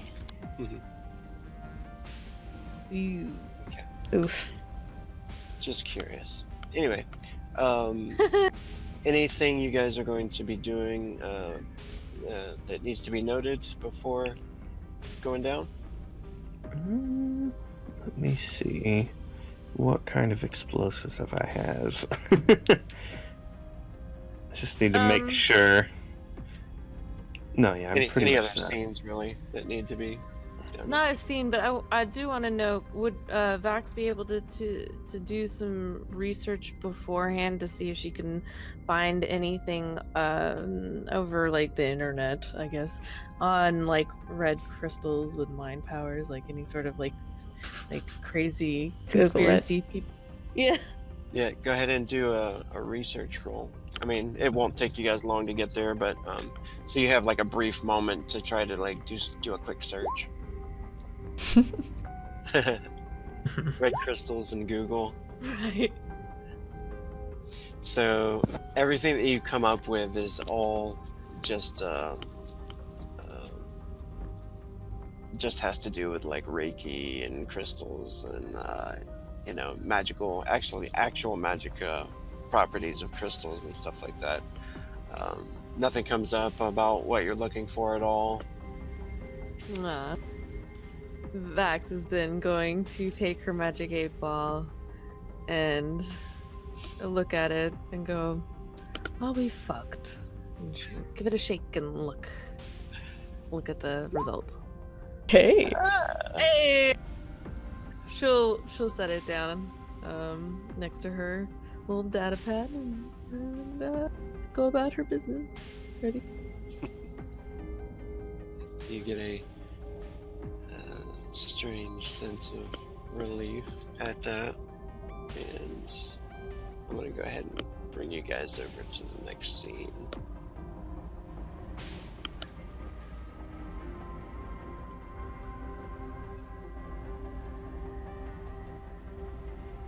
Oh, actually, we take a quick 3 minutes. Yes. Cool. Fine. Pause. Oh my god, D8's such a fucking asshole. Oh, you dick. Rapey motherfucker. I'm like, Oh. What the fuck? oh my god. To be fair, that was Ew. my first reaction too. Yeah, right? Everybody else is like, huh. Oh, He's yeah, like, what wait. the fuck? He's like, the fuck is wrong with you? People just like me better than you, D8. I'm sorry. Yeah, it's true. Well, that's the whole point. Because when I made the character, I was like, you know what? I want to actually play an asshole who has low charisma because he's an asshole. Yes. Right? And it's the first time that I feel like it's gone so successfully. It has. Oh, I love it. It has. It's really working. He's such a fucking prick. You hate me. You really hate me. He reminds me of people I grew up with who were racist. Oh, my yeah. God, yeah. And yeah, like it's high school all over again. Oh my fucking god. He's not meant to be pleasant. Oh, yeah, really kind of a definitely fucking got that prick. down. Yeah. Yeah, I bet. Oh, he's just a crazy fucking murder bot. It's okay, because B can read bedtime stories to D8 now. Bunch of fairy tales. Oh, fuck Hey. Oh man. I wanted Vax to speak to him telepathically, but like Galadriel, like in a whisper. Oh man. Actually, we're good to go if you guys are ready. Good to go. Oh good. Is All right. Vlad back? Recording is back. I don't know if Already Vlad is. said. Recording is not back. Alright, it's paused again. Oh, when because they have to when they landed, they have to scale down part of a cliff, right, to get to the entrance. Oh yeah, B's flying down there. Oh, Oh. oh. She's That's gonna like- flex. She's gonna try it out for the first time. Oh yeah. We should definitely do like a roll just for the first, since it's the first time. Okay. I can definitely glide, but see if I can just fly down there. Do like the Buzz Lightyear. To infinity. To infinity and oh fuck. Crash into snow. Sorry. Oh my I god. do have the Fucking flying wind skill. takes her. Ah, nice. Let's see. I think I have 2D. Let's try it. Good purchase. It's alright. Nice. That's her first try. All right, are we rolling again? We are now. Welcome Yeah. back. Yes, welcome back. So, as you're getting out of the ship, the blast of cold air hits, and it's just way worse too than it was before. The blizzard going full force. Uh, you did check before. It was probably going to last several more hours, so you have to just deal with it, I guess, as you journey here. And as you guys are going down the hill, what happens there? B. Yeah, B, she looks at the cliff and she looks at everybody like scaling down, and she kind of tests the wind and looks at it, and she says, fuck it. And she runs backwards and then takes a running start and just jumps off the cliff. Yeah. And with her roll of 9, and in the blizzard, it's so rough. Like she almost loses control, but she's able to pull it off. And she reaches down at the doors, the steel doors of the mining facility before you guys get there. As you guys all enter in, you can tell, it's almost like the air has changed a bit. You can tell somebody has been in here.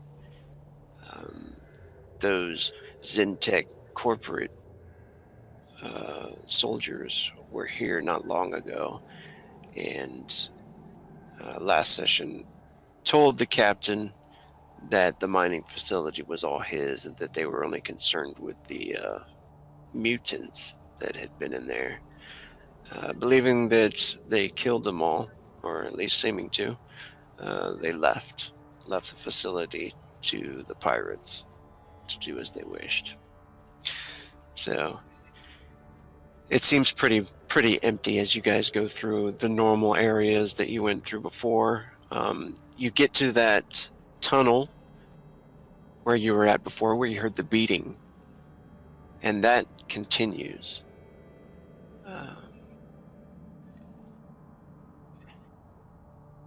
As you start to go down the mine, who is going to go first, and what weapons will you have in your hand, if any? I think, seeing as D8 has his emotions turned off, it's this way, yeah? Actually, you guys are going to stop here. So this is really the place you're going to enter. Going in here, yeah. Yeah, I figured D8's probably leading the way with his emotions shut off. Hoping that will help. Yeah. I would be second with my 38 out. Kind of looking around. Yeah, D8 has Peggy out with a couple of plasma grenades loaded, and I mean, he's strapped with fucking grenades and explosives all over the place, so fully kitted out. B will take up the rear with her variant out. Vax is going to be somewhere around either behind Vlad or Sazesh, but she's not going to take up the rear, definitely. She's got her little knife and her mind. And you guys can hear that sound. It's growing stronger, and the air changes as you get to this. This is certainly the passageway, the new passageway that they had found, and it slopes upwards into a different. The rocks change, and there was a cave-in at one time. It must have collapsed not that long ago and blocks this whole chamber off. So they became interested in this passageway, of course, and started to mine from it. So right as you start to walk in D8, you notice that there's the glow from a gamatite crystal in its rare form, worth quite a bit of money right there. Interesting, yeah. D8 kind of presses on down in. Scoping out the crystal. Kind of a small whistle from him. Man, that's a good one. It is very spicy. What? I get this D8 then kind of continues down, using his scope to look quite a far distance. Don't go too far. Yeah, well, keep up then. Someone put marker for that one. We will definitely be taking that one. I mean, it is on the way in, so I don't think we'll miss it. Maybe it'll move. It could. I don't know. We're seeing things, so... Well, you are. Good luck with that, friend. The D8 kind of continues moving on forward. That's when you notice the body wrapped up in webbing, and you start to notice more spider webs in the chamber. There's another one over here too. It's harder to see, but this one seems like it wasn't done too long ago. D8 has the D8 will flick his sensors on and check for any kind of movement through the area. I checked that earlier because we were talking about that. I think it's so it's like up to 22 feet. Yeah, because it's up to his perception in range, so like EA distance. Keeping that on, watching for any kind of movement through that. As he kind of leans down by the body, Peggy in one hand, he kind of holds her in the right as he pulls a knife out with the left and kind of cuts the face part open of the rather humanoid-looking cocoon. You notice that this one appears to be a human and a shaved head. They do have some kind of uniform. You can see the collar on. Do you want to slice it open anymore? Or? Yeah, he'll slice down a bit to check the uniform. Does this guy look obviously dead, like decayed? Or would Sazesh feel like she needed to make sure they were dead? Yeah, he does look dead, very pale. Probably from the poisons of... it looks to be like a tyrant spider, like what Vax was worried about before, or had spoken of before, warned you guys about. Yeah, D8 wasn't exactly checking if it was alive first before he started cutting. And he wasn't exactly gentle with it either. There's a small gash across the face where he nicked it as he cut it open. D8. Make sure you're checking vertical too. Yeah, of course. I've got the sensors on right now. I'm not detecting any movement yet. It only goes out so far, though. You notice that the uniform is Zentech corporate. They must have come down here. Yeah, looks like one of the Zentech boys. Well, who knows? Maybe the fucking brain crystal drove their spiders crazy. Did not mention anything like that over comms, but I suppose they wouldn't. I have a question. Would recognition work on a dead body? Yeah, you could definitely try that. Okay, she's going to Vax is gonna place her hand on the revealed former employee of Zentech to kind of see if she can reach back into something that would reveal the fate of this person beyond just like, oh, they got wrapped up in a spider thing. Yeah, and once again, you're not in a stressful situation yet, so it can just work, and you can make a willpower check. You will have to delete your mana drain from it because... I believe that's 22.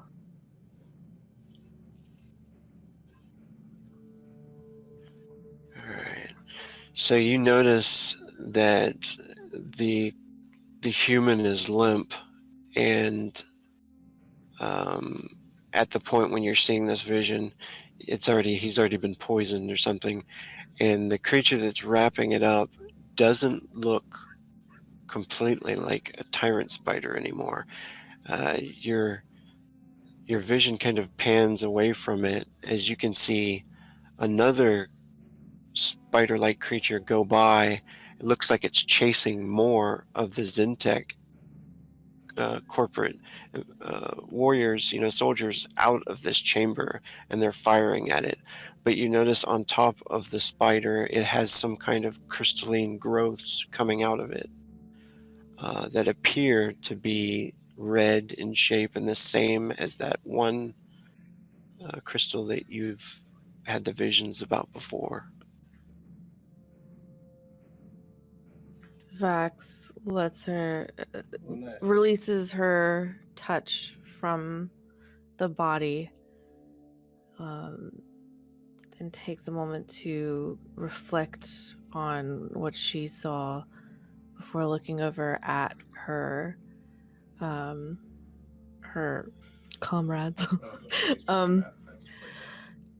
The spiders here, they're afflicted, they're controlled by a red, the same kind of red crystal.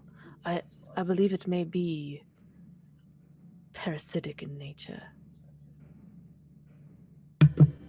Oh, fuck, I was on the dot, huh?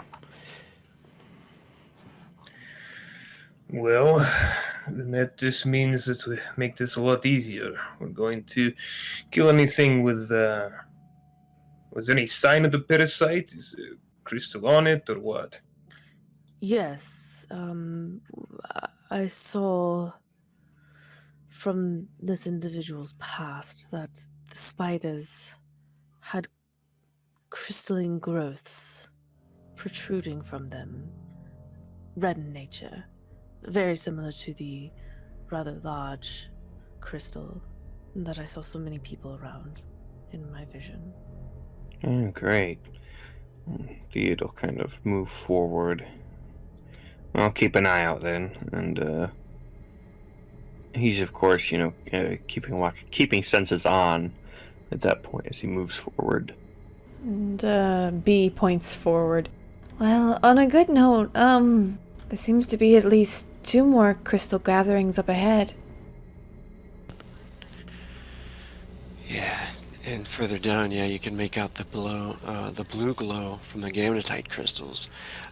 You can hear also running water. It sounds like up ahead, the rope bridge that has been made is slightly damaged. So is that music really crazy loud? No. Let me refresh because it's not playing on mine now. Turn that music down. I turned it down a little bit. Yeah, you can see the blue glow up ahead, the bridge, and you also notice the water, the sound of water, like a river must be down below in the darkness. Very hard to see, but you can hear it rushing by farther down in the dark. There we go, I can hear now. And let me just adjust the camera. Yeah, I imagine D8's got his whole adventurers pack and all that shit, so he's gonna there's a stalagmite here, yeah, kind of a pillar Yep. Yeah, D8 will start tying rope off there quite well, making sure it's all knotted around the pillar. And the sensors kind of drain your energy a little bit, but while you're using it, but you still haven't picked up any movement yet to worry about. Yeah, once he's confident there's nothing directly nearby, he'll drop them and kind of worry about this for the moment. Keep an eye out while I do this. And once he's got it pretty well set, I'm pretty sure part of the gear from that is grapnel in the kit. So he essentially kind of takes hold of that, and sends it across towards one of the larger rocks over on the other side. Is that a grapnel gun? Just a normal grapnel, I believe. Okay. Okay. Actually, he might have a grapnel gun. I'm not sure. Let me double check.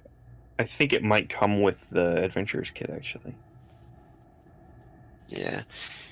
Yeah, you easily Yeah. throw it across and catch on to some rocks over there. Yeah, he makes sure it's fastened down pretty tight, and all right, and he attaches one of those little clips to it, essentially with a rope to himself. You might want to do this just in case, you know. And he tosses a few more clips down, and the rest of the extra cord of rope. It's kind of more like a fucking paracord or something similar, as he kind of sets it towards the base of this for you all to kind of attach to and do as needed, as he then starts to test and go across the bridge. B is going to take flight and kind of hover over this black space as they kind of go across. In case any of you fall. Oh, please fail this roll. Let me get you. Yeah, D8 kind of rolls his mechanical eyes as they kind of go all the way back and everything again and roll back up from the bottom. As he clambers across, being very careful on the busted up old bridge. Yeah, go ahead and make a dex check or a climbing check if you want to. Sure. I don't have climbing, so it will be dex, which... Oh, I don't know if the macro's updated or not for that. Let me... Your attributes, is it climbing? Oh, no. I mean, For dex. dexterity. Because I upped it last time. Okay, dex automatically updates, thankfully. Oh, okay, cool. Yeah, because it's 2d8 now. Yay. There's two of you. All the attributes auto update, which is fantastic. It's an 8. Yeah. You easily get across, no problems. Yes, he very carefully, with the rope tied on, gets across, and once he's over there, he unclips it and then kind of clips it up towards the back of his underneath his cloak, so that he can just when he comes back, he can clip it on again. You notice on the other side these huge mushrooms and strange plant life that seems to flourish here. Most of it's fungus, Who's next? I think Sazesh would go last. Yeah, Vax is gonna she'll try to go across. Oh, already. So does the cord span all the way over there, or is it just to hold on as they go across? He basically tied it off to that stalagmite so that you had an anchor line, basically, so that if you were to fall, the line would catch you. Okay, so she will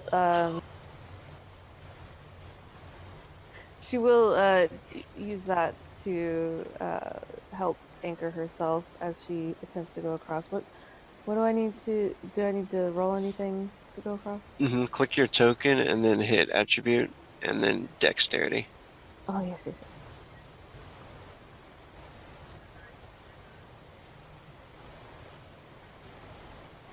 Oh, nice. You're perfect. No problems at all. Really nimble across the boards. Yeah. Really lightweight, nimble across the over the broken parts. There's one hanging. One of the pieces of wood are hanging. It looks like somebody might have broken it and fallen through, but yeah, you're over there. Not Vax, not today. And once Vax is across, as Vlad clips on, he's like, just give me a second, I want to make sure. And he fastens it down a little bit tighter. All right, it's definitely good now. I feel like you made it looser, and if you did, you should know you're not getting ship. Oh, it's fine. It's tighter now. Vax just ran across before I could fix it. Oh, damn. Captain Vlad's a ninja over that thing. Nimble. Jeez. Fat but light. My body is fat with my feet. They are light and skinny. The cankles haven't set in yet. Ah.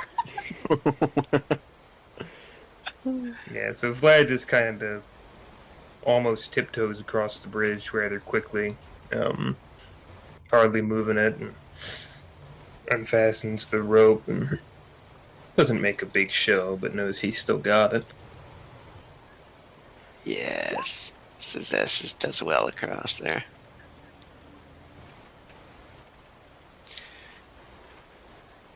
And just as Suzesh is getting to the other side, you said you were using your sensors? Yeah. He would have once he had the rope taken care of over there. He would have turned it back on once he got across.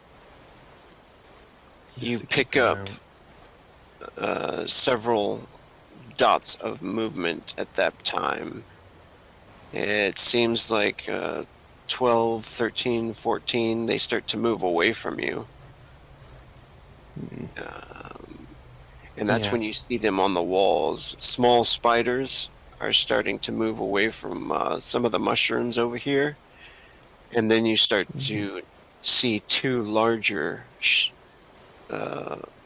blips on your HUD coming down. One's coming down over here, and another one's coming from the hallway over in this direction. Yeah, and the moment he gets the sensor reaction from the smaller spiders, he kind of has a hand up, like, wait, and then he, Peggy goes full length and he, starts to aim and gets ready.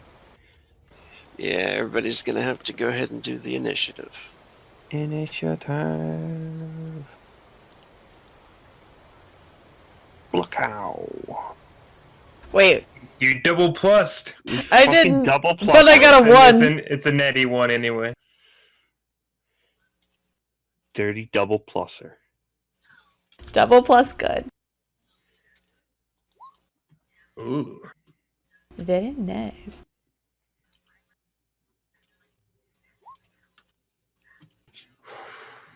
Oh my. It wants to fight me. I didn't even get a chance to be all sneaky with it. What's your dexterity there? He wins. Mine? A 20. Yeah.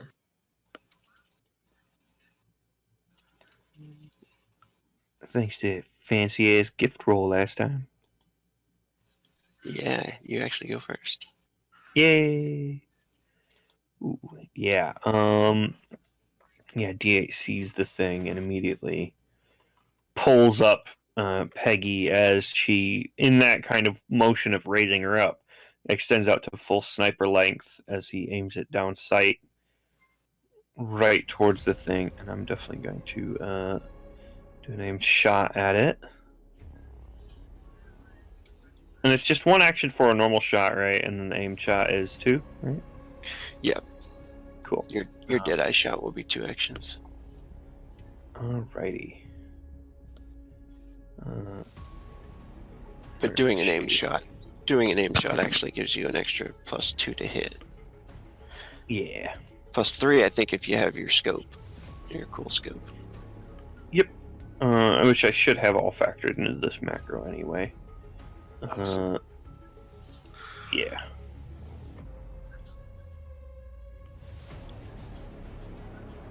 As he goes in for that big shot. Oh no. So, yeah. But because I now have Pistolier, I do have another projectile action. As he then pops off another small shot to try and get a hit in.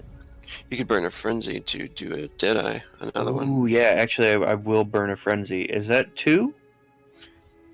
Just 1. If you already have a shooting Oh, action, and then you want to burn a frenzy. Okay, cool. Yeah, so I believe I have some frenzy. Yeah, I've got plenty. Yeah, I'll burn a frenzy and go for another dead eye then. Let's see if this one lands. He's rolling low today.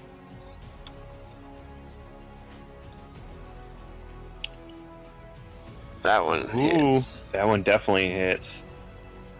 As he blasts the thing with Peggy for 92 damage. And you see some gore shoot out of its body. It still seems to be coming.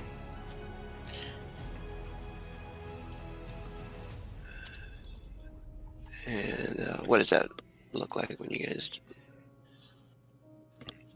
Oh yeah, D8 kind of drops down, not to a knee quite, but drops down and takes that stance, gets the first shot off as the thing narrowly avoids it, not quite adjusted to the skittering movement of the spider yet, used to humanoid targets, as he then adjusts for that follow-up shot, countering for its movement and hitting it just as it moves into the shot itself, blasting away at its abdomen. Alright.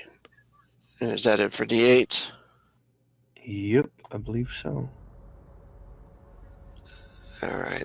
The spider, which is pretty enormous, it about the size, I guess, from the Lord of the Rings movies there. Mhm. You notice the creature moves swiftly over the terrain, and it is going to use this ability where it can throw a bola of web at you to try to entangle you before it gets to you, Ooh, nice. using a quick attack.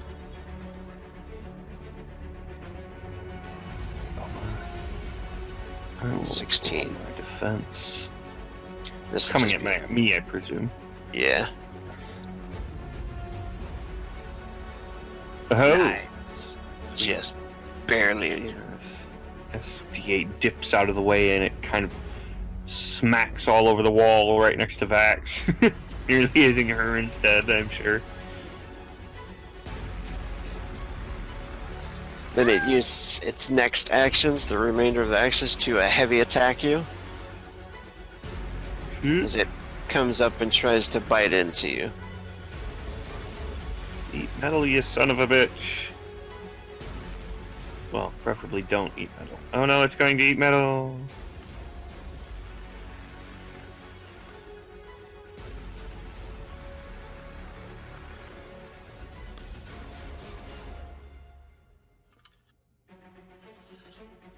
Ooh, I take That's 2 damage. Only 20.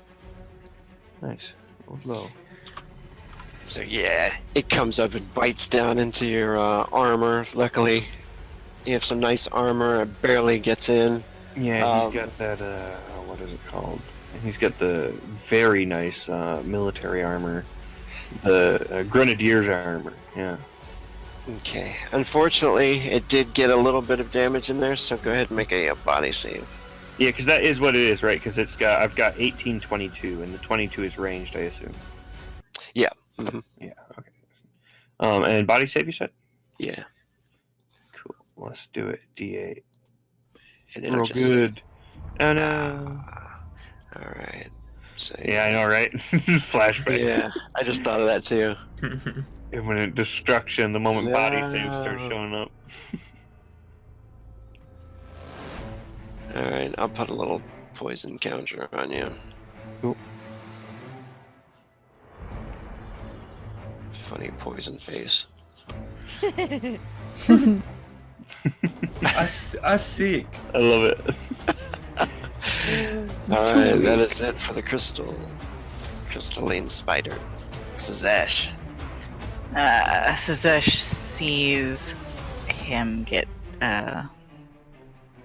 bitten, and she rushes forward, and she's going to try to bleed poison. She reaches out and with a small knife and cuts him if she can. He may not let her. What, DA? Yeah. I mean, he literally can't feel pain, so he doesn't really mind. He's a bit confused as you kind of reach up to the spot on his, kind of like the shoulder blade. I assume even goes for a good spot to bite.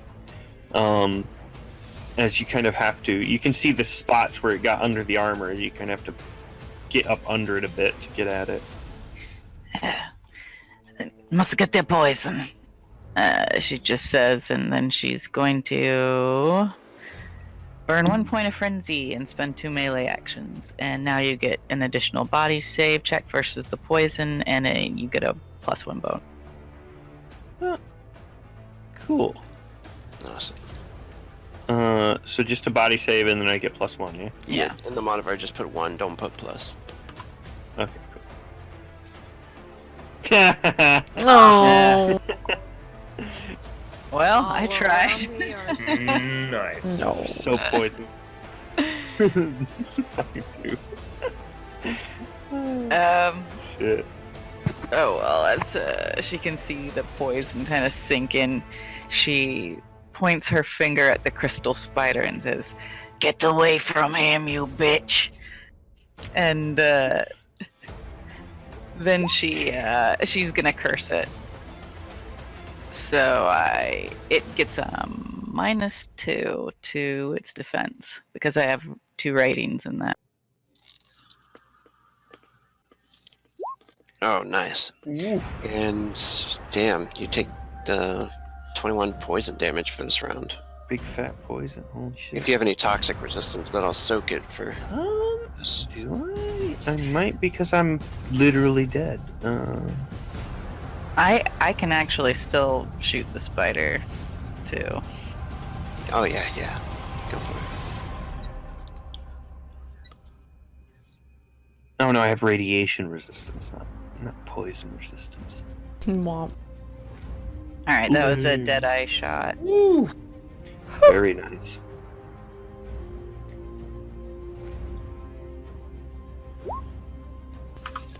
That is a hit.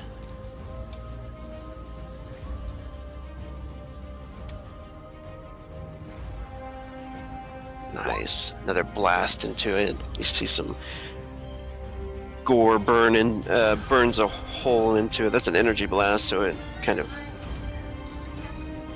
keeps it from bleeding pretty much.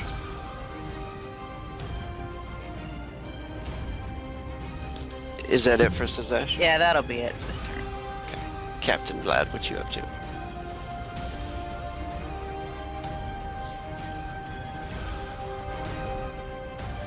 Alright, so Captain had his 38 out and sees this massive spider coming down with those hands on it? Is that legit? Oh god. Oh, that's spooky. Alright, well. Vlad has his pistol. He sees something large up ahead, and then he runs to get to the side here to get a clear view and shot, and sees it. Holy shit! And he's just gonna take aim and fire off one shot for now. Might spend frenzy. This will be with the 38.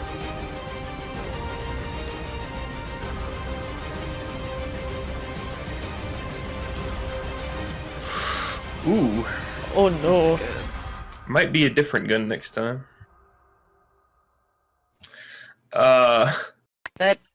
Remember that? the spider gets a -2. 18. Yes.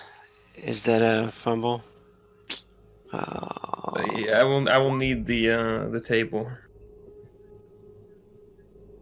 Damn it. Oh no. You gonna shoot Laddie. me? Well, I got 2 people in front There's of a me. couple other people I could accidentally shoot. You might be Yeah. fine. Just shoot behind you. I think shooting you is the best option. Probably. Oh shit, that's not too bad. Oh Oh man. my god. Don't have it roll behind you. I got it. No! Where's the scattered die? Don't roll like Oh. Irie. Direction and then It's just gonna hit Sazesh in the back of the head. It's fine. Big oof. the hell did I manage this? Yeet. He comes up and throws it. So about that way. Throw the fucking gun at the spider. It's our fucking hands. He just throws it. How do I use Alright. this thing again? How do I play this off? Fucking trip. Yeah, well, then I'd be falling. No, Vlad's had modifications done to this piece. He's perhaps not the strongest man, and the gun's recoil throws it back a fair bit. It bounces off one cavern wall and shoots into that direction. Oh my god, I can just see it. Like, he shoots and it goes flying out of his hand, hits the wall, fires another shot into the wall and goes flying over them. Oh my god. Suzesh is thinking, oh shit, these spiders have telekinesis. Yeah, Oh, no! His gun that flies off and blinks a couple times, and then I'll spend one frenzy to pull out my other pistol and another frenzy to shoot one more time. Yeah, that does make sense though. Probably like a slip, stumble, and then drop it, but not really fall over. Yeah, he just looks like, oh, and then he hopes no one saw that and gets his other gun out.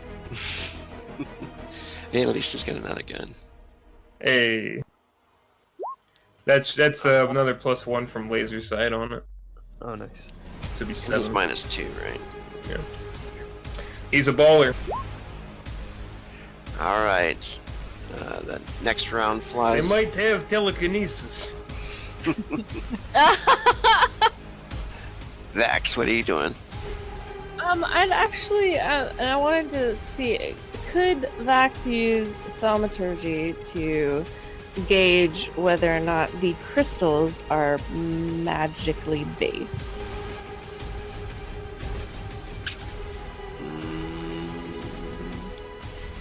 Yeah, you can do that.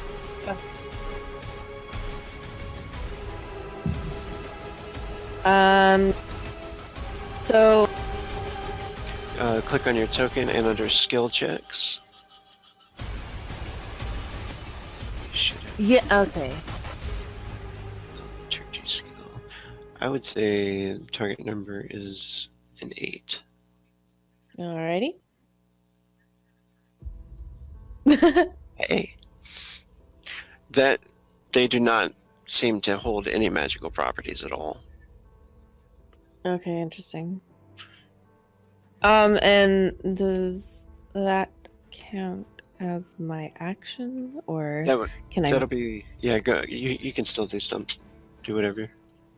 What are you trying to do?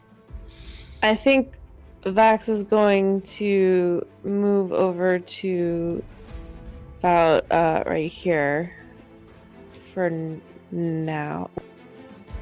Can she make an attack, or was thaumaturgy okay?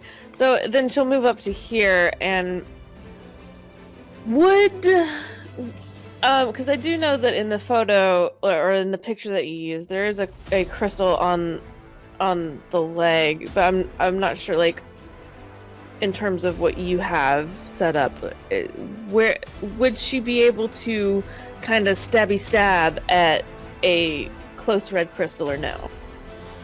Yeah, do you want to do a cod shot at one of its crystals? Yes. Yeah, you can do that. All right. It'll be a -3 to hit. What kind of, you're using your blade? Your Yes. Athame? So I've never done an attack before, so this is my Right. first time. Do you want to do a quick attack or do you want to do a heavy attack? If you do a heavy attack, it costs 2 of your actions. And I will say, using your one action to observe it and try to determine if anything's magical.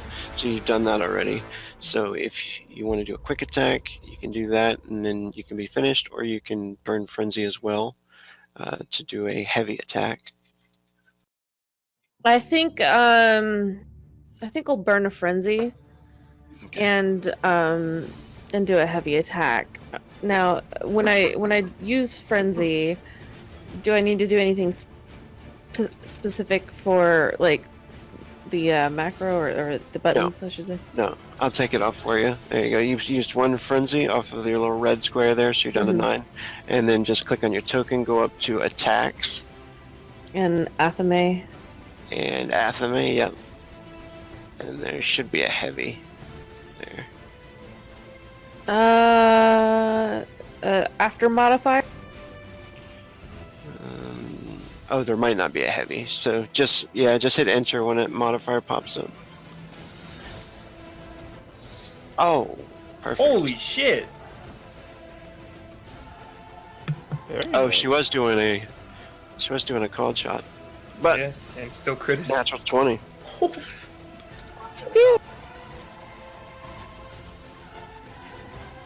And that is a hit. So you did a heavy attack and you got a critical. So click on damage. And then you're going to go to Athame damage. And when modifier pops up, just hit enter. And then when power damage comes up, put a 4 in there and then hit enter.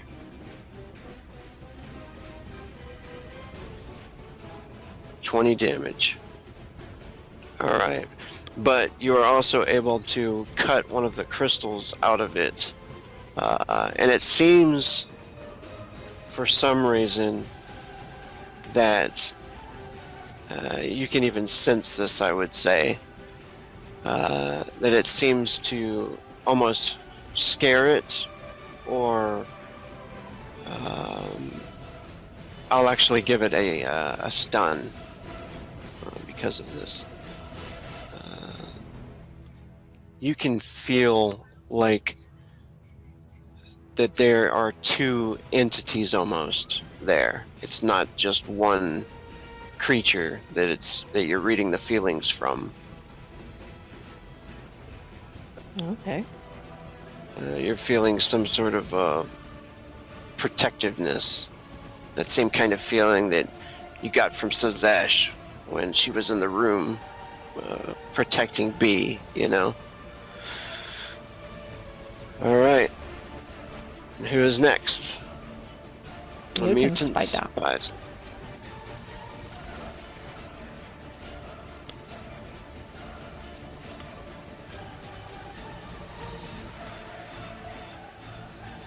Alright. This one moves to here and climbs up onto the column there. The only actions it's going to do is going to try to throw a bola at Vax. Try to entangle her.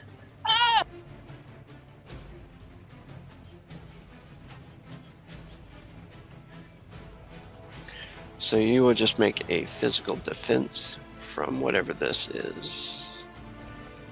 From a 9. A dodge? Mm-hmm. You got a defense and dodge. Nice. What does that look like as you dodge that?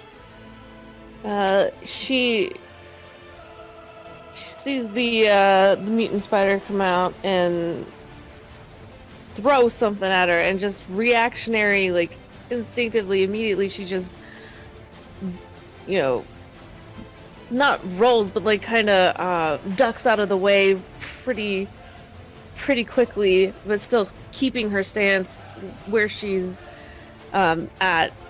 So it's not so much footing, but as like her upper body is just doing a little like quick jolt.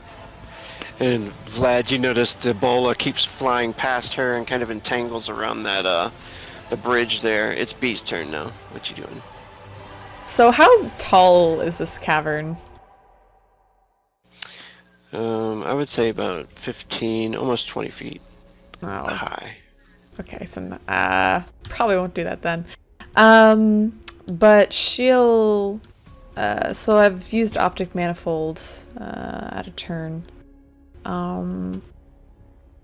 She'll do I guess a deadeye shot at the crystal spider. Actually, knowing that it's right there. Give me one sec.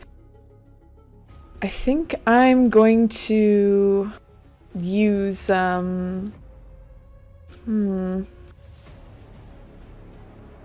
gonna burn another 15 chi, and I'm gonna try Dimatic Distraction on it.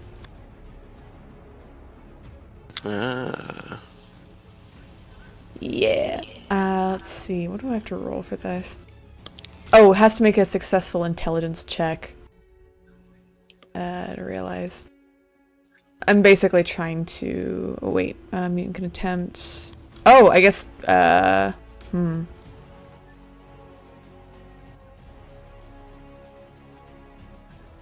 guess I would try to use a charisma check then. Okay. So I'd have to roll willpower. And I get... Let's see. I get a bonus d10 to roll this. I think. Okay, cool. Because you're a chi. Yeah. Yeah. All right, cool. So when the modifier pops up, just put a D10 with an exclamation point in there.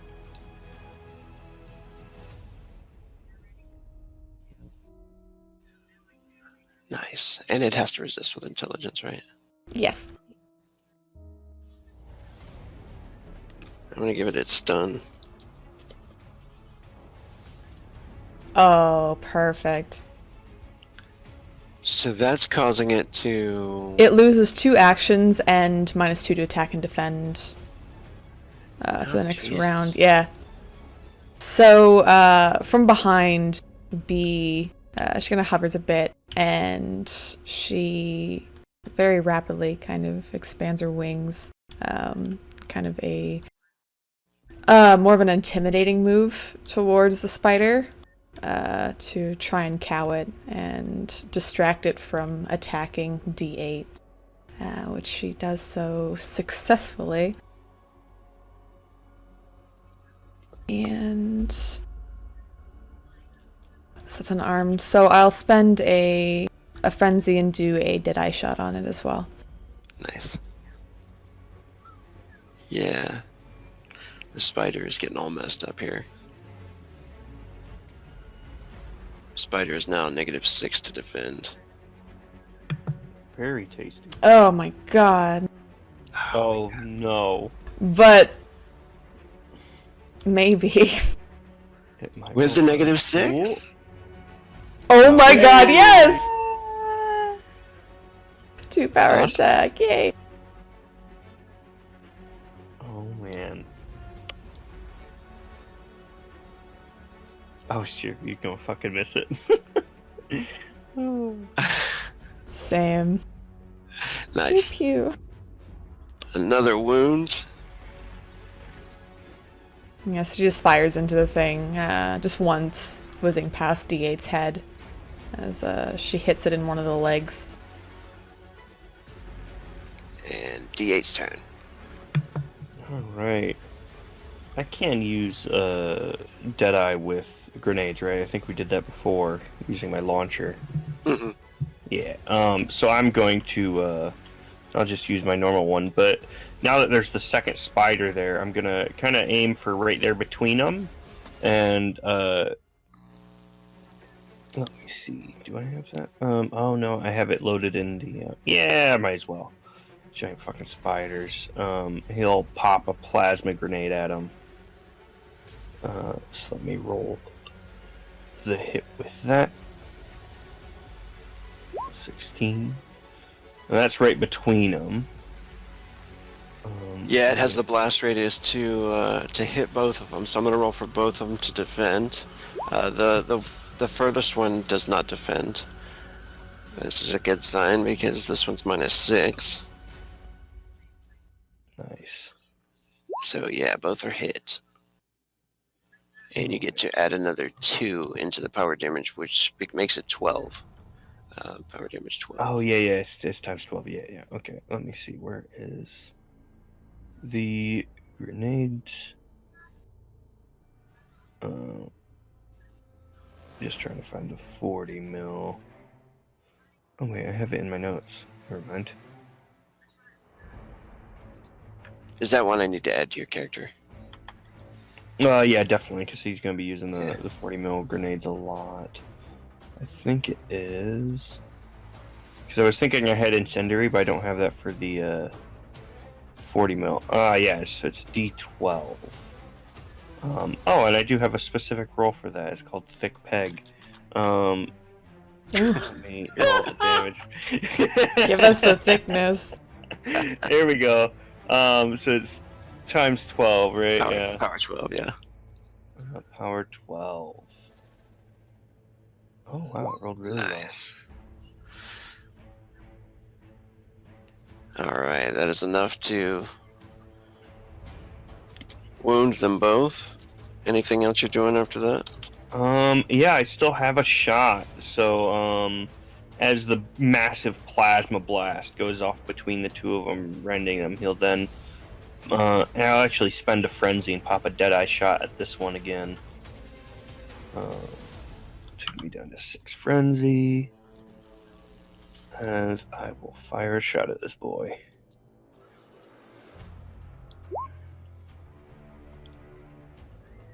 That's the one right in front of you here? Yep. Okay. I'm going to give you a point blank range modifier now. Oh, cool. And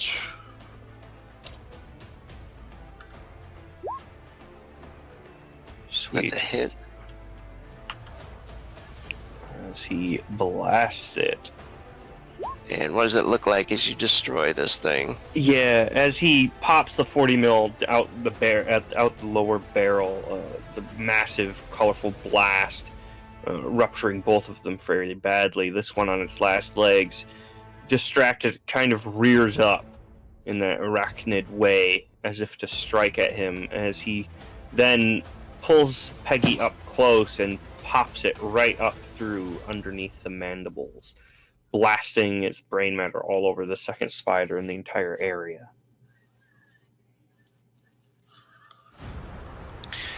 And then right after that, I guess you take the poison damage again.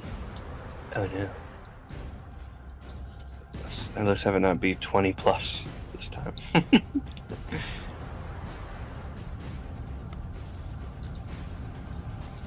Instead rolls like 500. Could you imagine? The 1 in a million. Only 6. Awesome. Whew. Only a little burn. Alright, it is Sazesh. She looks at D8 with concern, but it's more important to get these creatures dead before trying complex medical things. So she's going to. She probably doesn't need to move in order to do a lightning bolt. These egg sacs, are they actually in the way? No, you could actually fire through it. Okay, yeah. So she's going to do that.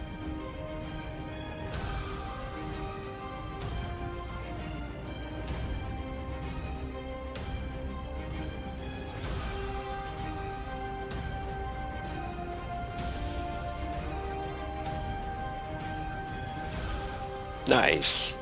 All right. What level are you? 8th.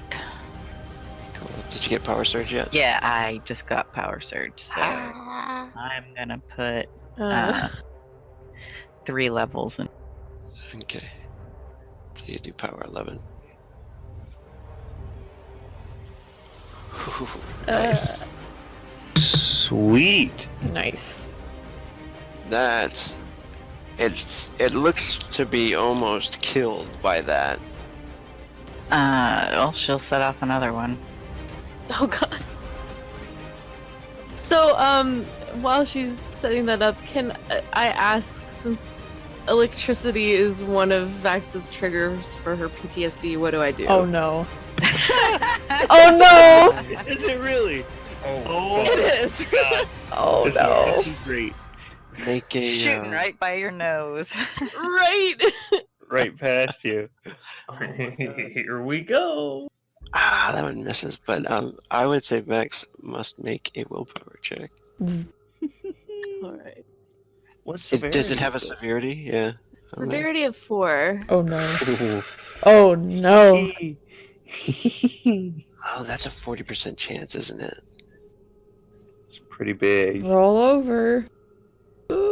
So what do I do? Do I Go just ahead. do the Go willpower ahead, check? go ahead and roll D100, actually. Oh, it's gonna be like a fucking 5 or some shit. Or 39. Don't you wish that evil? Yay! Oh, Ah. Did she roll it twice because it happened twice? oh, you're right. Thanks. Oh. Did Come blast it twice. Right next to your fucking head. No, go ahead. She is able to withstand it. Maybe she's concentrating too much on the spider, perhaps. And who is after Sazesh? Captain Vlad? Yes, Captain Vlad, holding on tightly to his gun, tries to find a bit of space for this other spider to get line of sight on it, and I'm gonna go ahead with complete disregard for anyone else's ears. I have a silencer on this, never mind.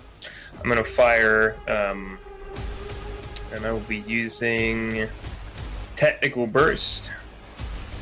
So I'll spend 1 frenzy on it and go basically full auto on it. Alright. 3-action burst. And if I hit, it's 8 times combo damage.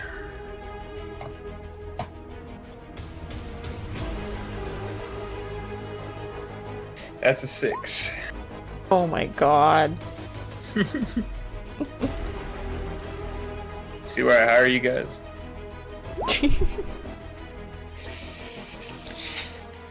Yeah. That's it for me. Hey, at least you didn't throw it this time. Yeah. True. He stumbles up and rips a bunch of bullets through the mushrooms and on the ground and past it under the column. Vax, what are you gonna do? So, the crystal that she had knocked out of the now dead spider, I want her to pick it up. Does anything happen? Oh my. Yes, make a willpower check. No facts.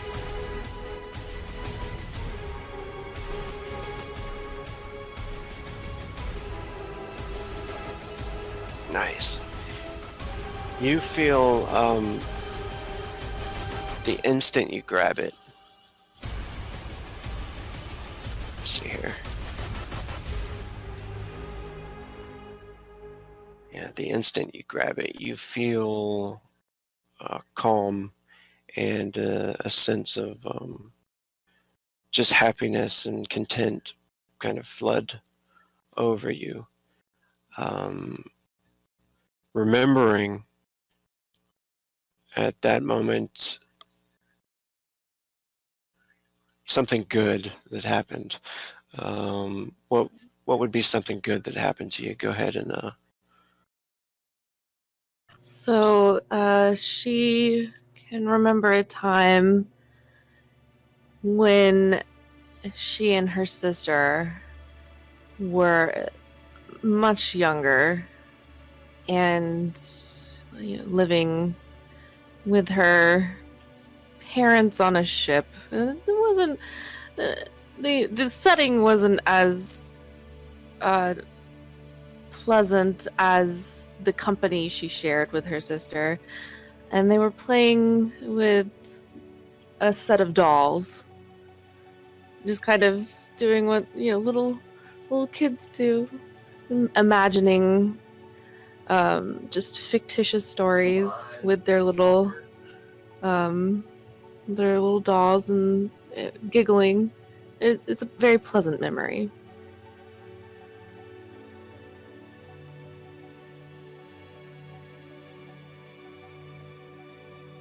and I had to whisper you something there.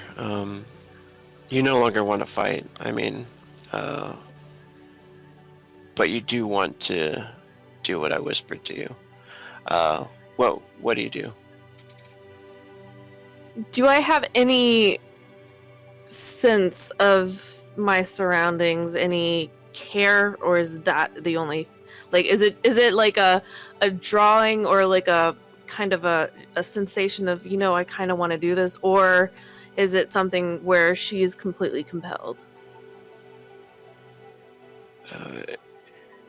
She still has control over herself. She really wants to go, but you probably want to convince them as well that this is a good idea.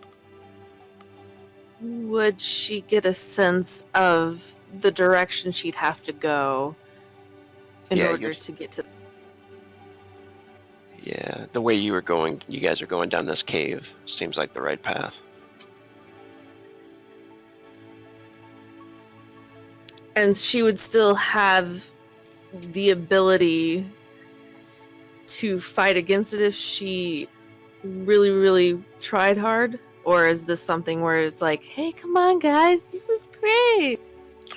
Well, you notice too that the spider seems to look at you for a moment as you picked up that crystal, almost like a connection. You feel that it's scared right now. Scared,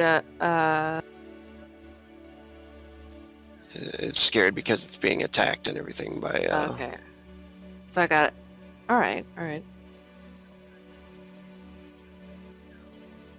It doesn't want to be here, but it's protecting something.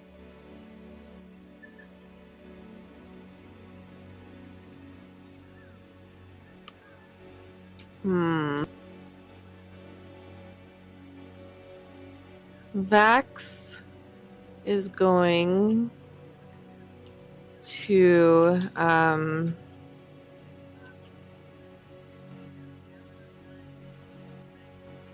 You could hold and contemplate if you want to. I mean, I'm all right. She's going to actually start to walk in the direction of that compulsion. Cool. Yeah, and you can make it to about right there. 1, 2, 3, 4, yeah. Alright, so, the mutant spider's turn. It does not attack Vax, but it comes towards D8 and Sazesh. Yeah, DA is baffled by, Vax walking up by the spider, and then the spider not immediately killing her and instead coming for them. He's just completely baffled, but pretty busy with, the poison and the spider and all. It tries to heavy attack Sazesh.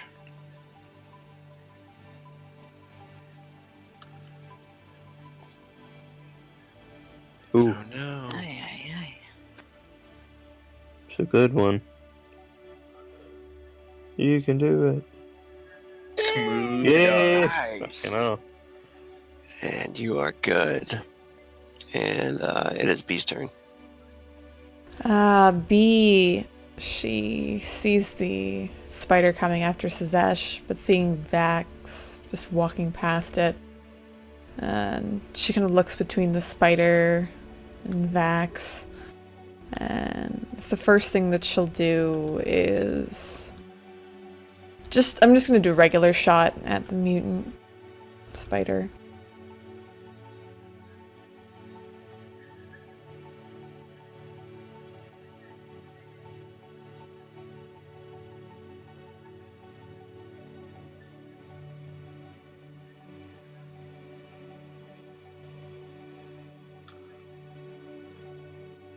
First shot flies over its head. Yeah.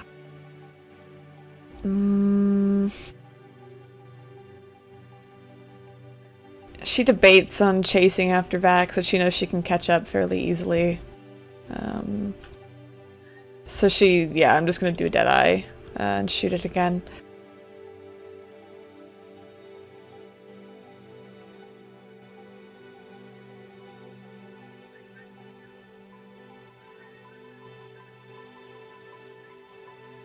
But she does call out as she shoots, Vax, where are you going?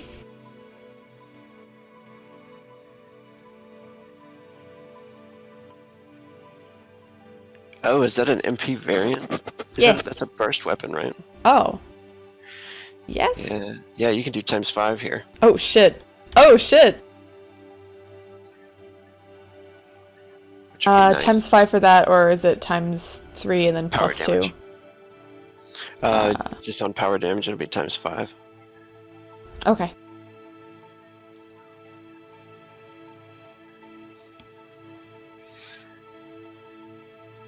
Oh, 1 sec. You just put a 5 in the power. Yeah.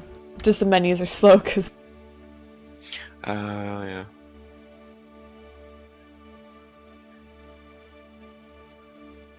Nice. And what does that look like as you end this one? She just sees Vax walking off and kind of just focusing on finishing this thing off so she can catch up. She aims and kind of blows its mandibles apart, and the blood spraying onto the mushrooms behind as it falls onto one side and collapses. You notice too more crystals on the backs of these creatures pretty much just fall off after they die, and they're laying there on the ground. Combat is over though. What do you guys do after this? Yeah, D8 kind of looks baffled towards Vax, but kind of sits down against the wall for Sazesh to treat the poison, as he visibly winces a bit. Obviously not feeling too great from it. Yeah, as the spider kind of collapses, she gives a quick look around the room to make sure there's no other danger, or at least immediate danger, and not seeing anything, she reaches, pulls out her medical kit and tries to do first aid and then heal him up. Yeah, it's a bit of a task getting around some of the armor, but he strips some of it back so that you can actually get to work. Vlad's trying to run to stop Vax after seeing Sazesh has D8. Naya, where are you going? He's trying to sprint and try to grab her. Yeah, Bee's flying over too. And she has this look on her face that's probably more enthralled than anything, but interested. But she's not totally mindless, you know what I mean? I'm gonna whisper you something, Vax, to give you a little bit more insight. But you guys can go ahead and play that scene out. So Vax can interact with them. It's not that she can hear them and she can speak to them. Yeah, she pretty much. I'll whisper it to you, but yeah, you can talk to them. It's no problem. She has her gaze to away from them, sort of in a direction that seems to just straight ahead. The crystal. We should go to it. Well, that's kind of the plan, Vax, but there's stuff around here we gotta be careful of. She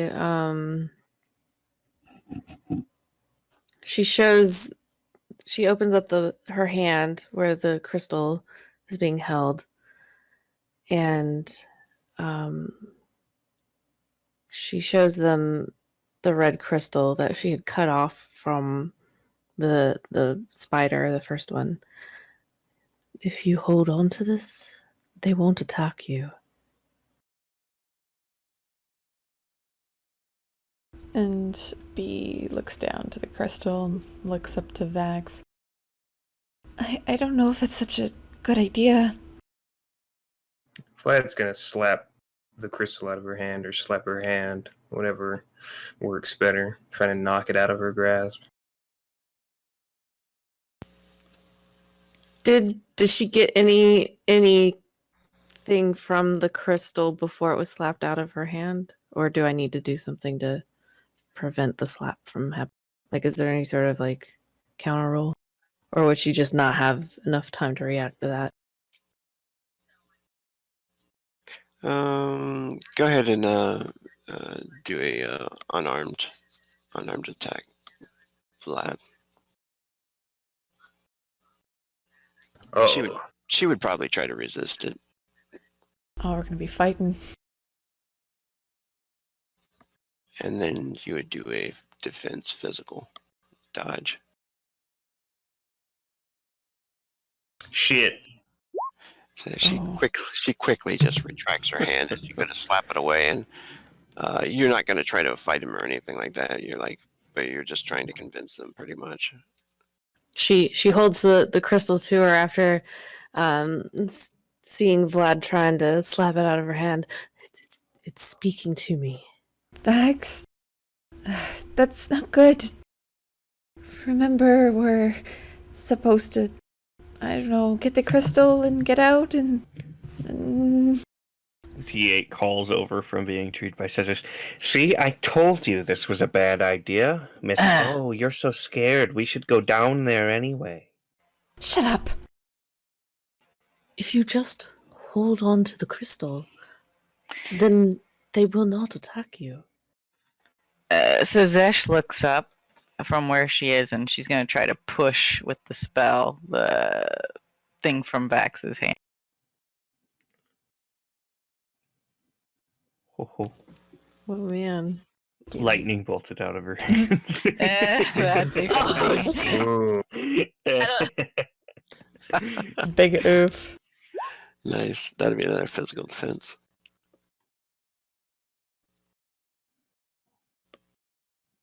Yeah.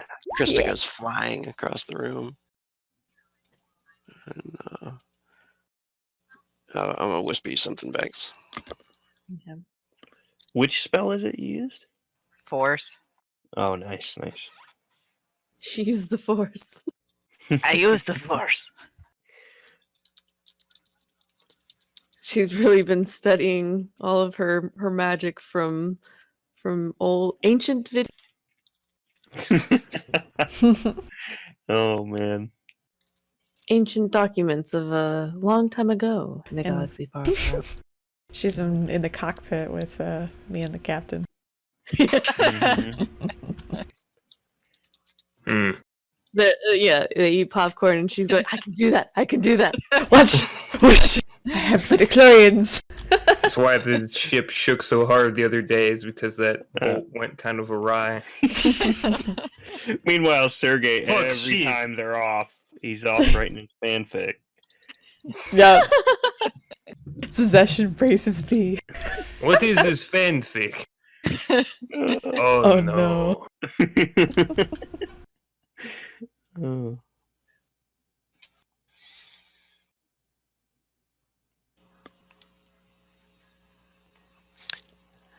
All right. So yeah, the crystal goes flying and it just kind of shatters on the wall over there. The force was so strong from the spell, and there are other smaller crystals laying around by the bodies of the spiders and things like that. And they have that slight pulse that's following the sound that's kind of echoing through the mine anyway. And at that point, when the crystal shatters, you all start to hear the whispers moving through the caves, Oof. voices and strange sounds. It seems like it's just a cacophony of conversations going on.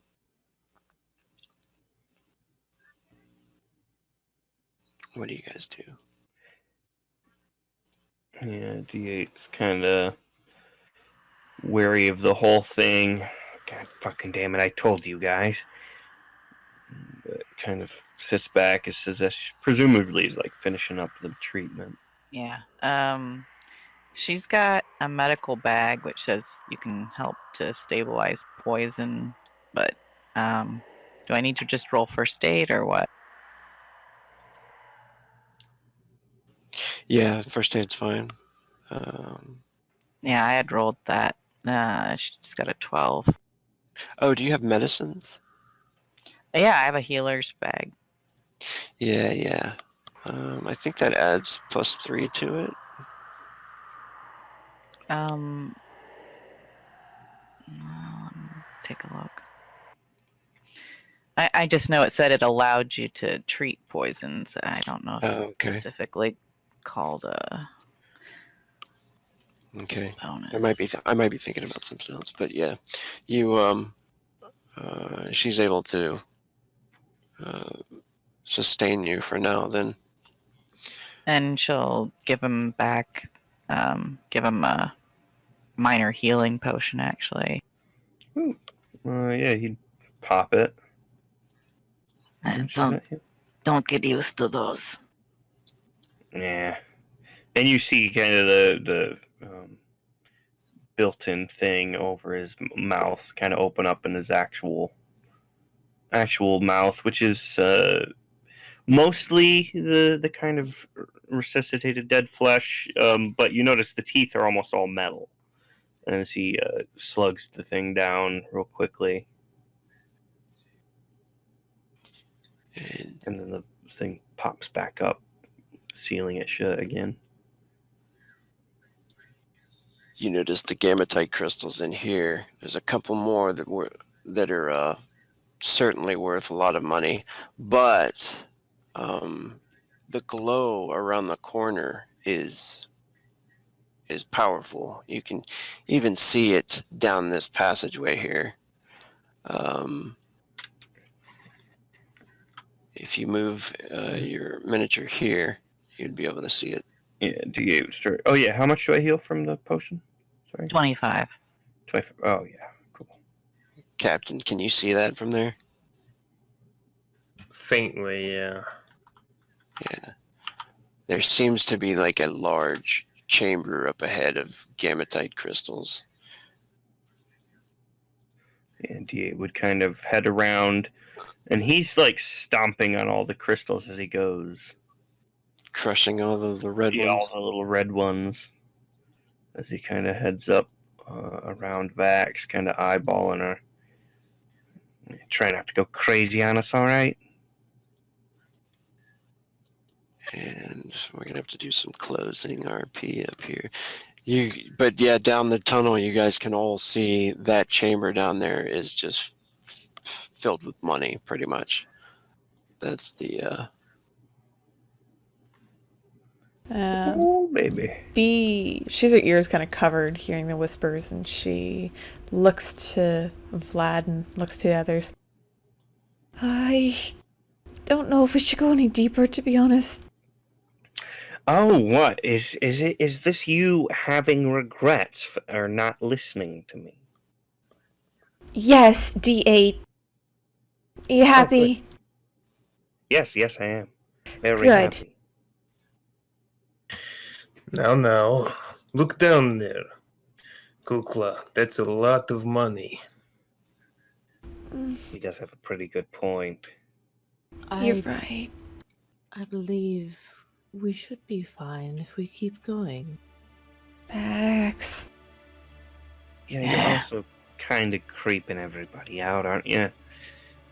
I told you not to fucking touch your brain to its weird brain crystal thing. And look what you did. Grabbed one the first fucking chance you had. He crunches another one underneath his foot. Max looks over at D8 and smiles a little bit. It's really not that bad. We have what we came for down this corridor, so we may as well go. I think we need to tie a rope to you. Yes. You know, this sounds incredibly similar to my idea. Yet, no one's tying rope. Listen, Unaya, please, would you stand at the back a bit? B, could you make sure the Vax feels comfortable? And kind of looks to B. Oh, yes. Good. Just keep a nice hold here. It'd be like walking in a place you're not familiar. Hold hands and all that. B immediately holds hands with Vax.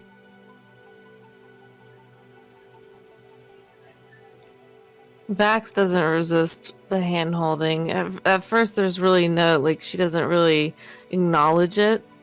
But then eventually her fingers curl around B's hand and she looks over. We'll be all right. Oh, yes, definitely. Mm-hmm. All right. Good. D8, take us further in, comrade. Oh, yeah. Although if I go crazy, don't blame me for killing you. As he starts marching on forward. Peggy out and ready to go.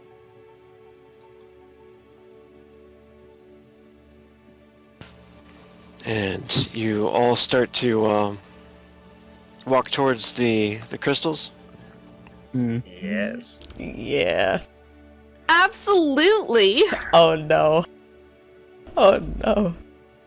As you guys all hold hands.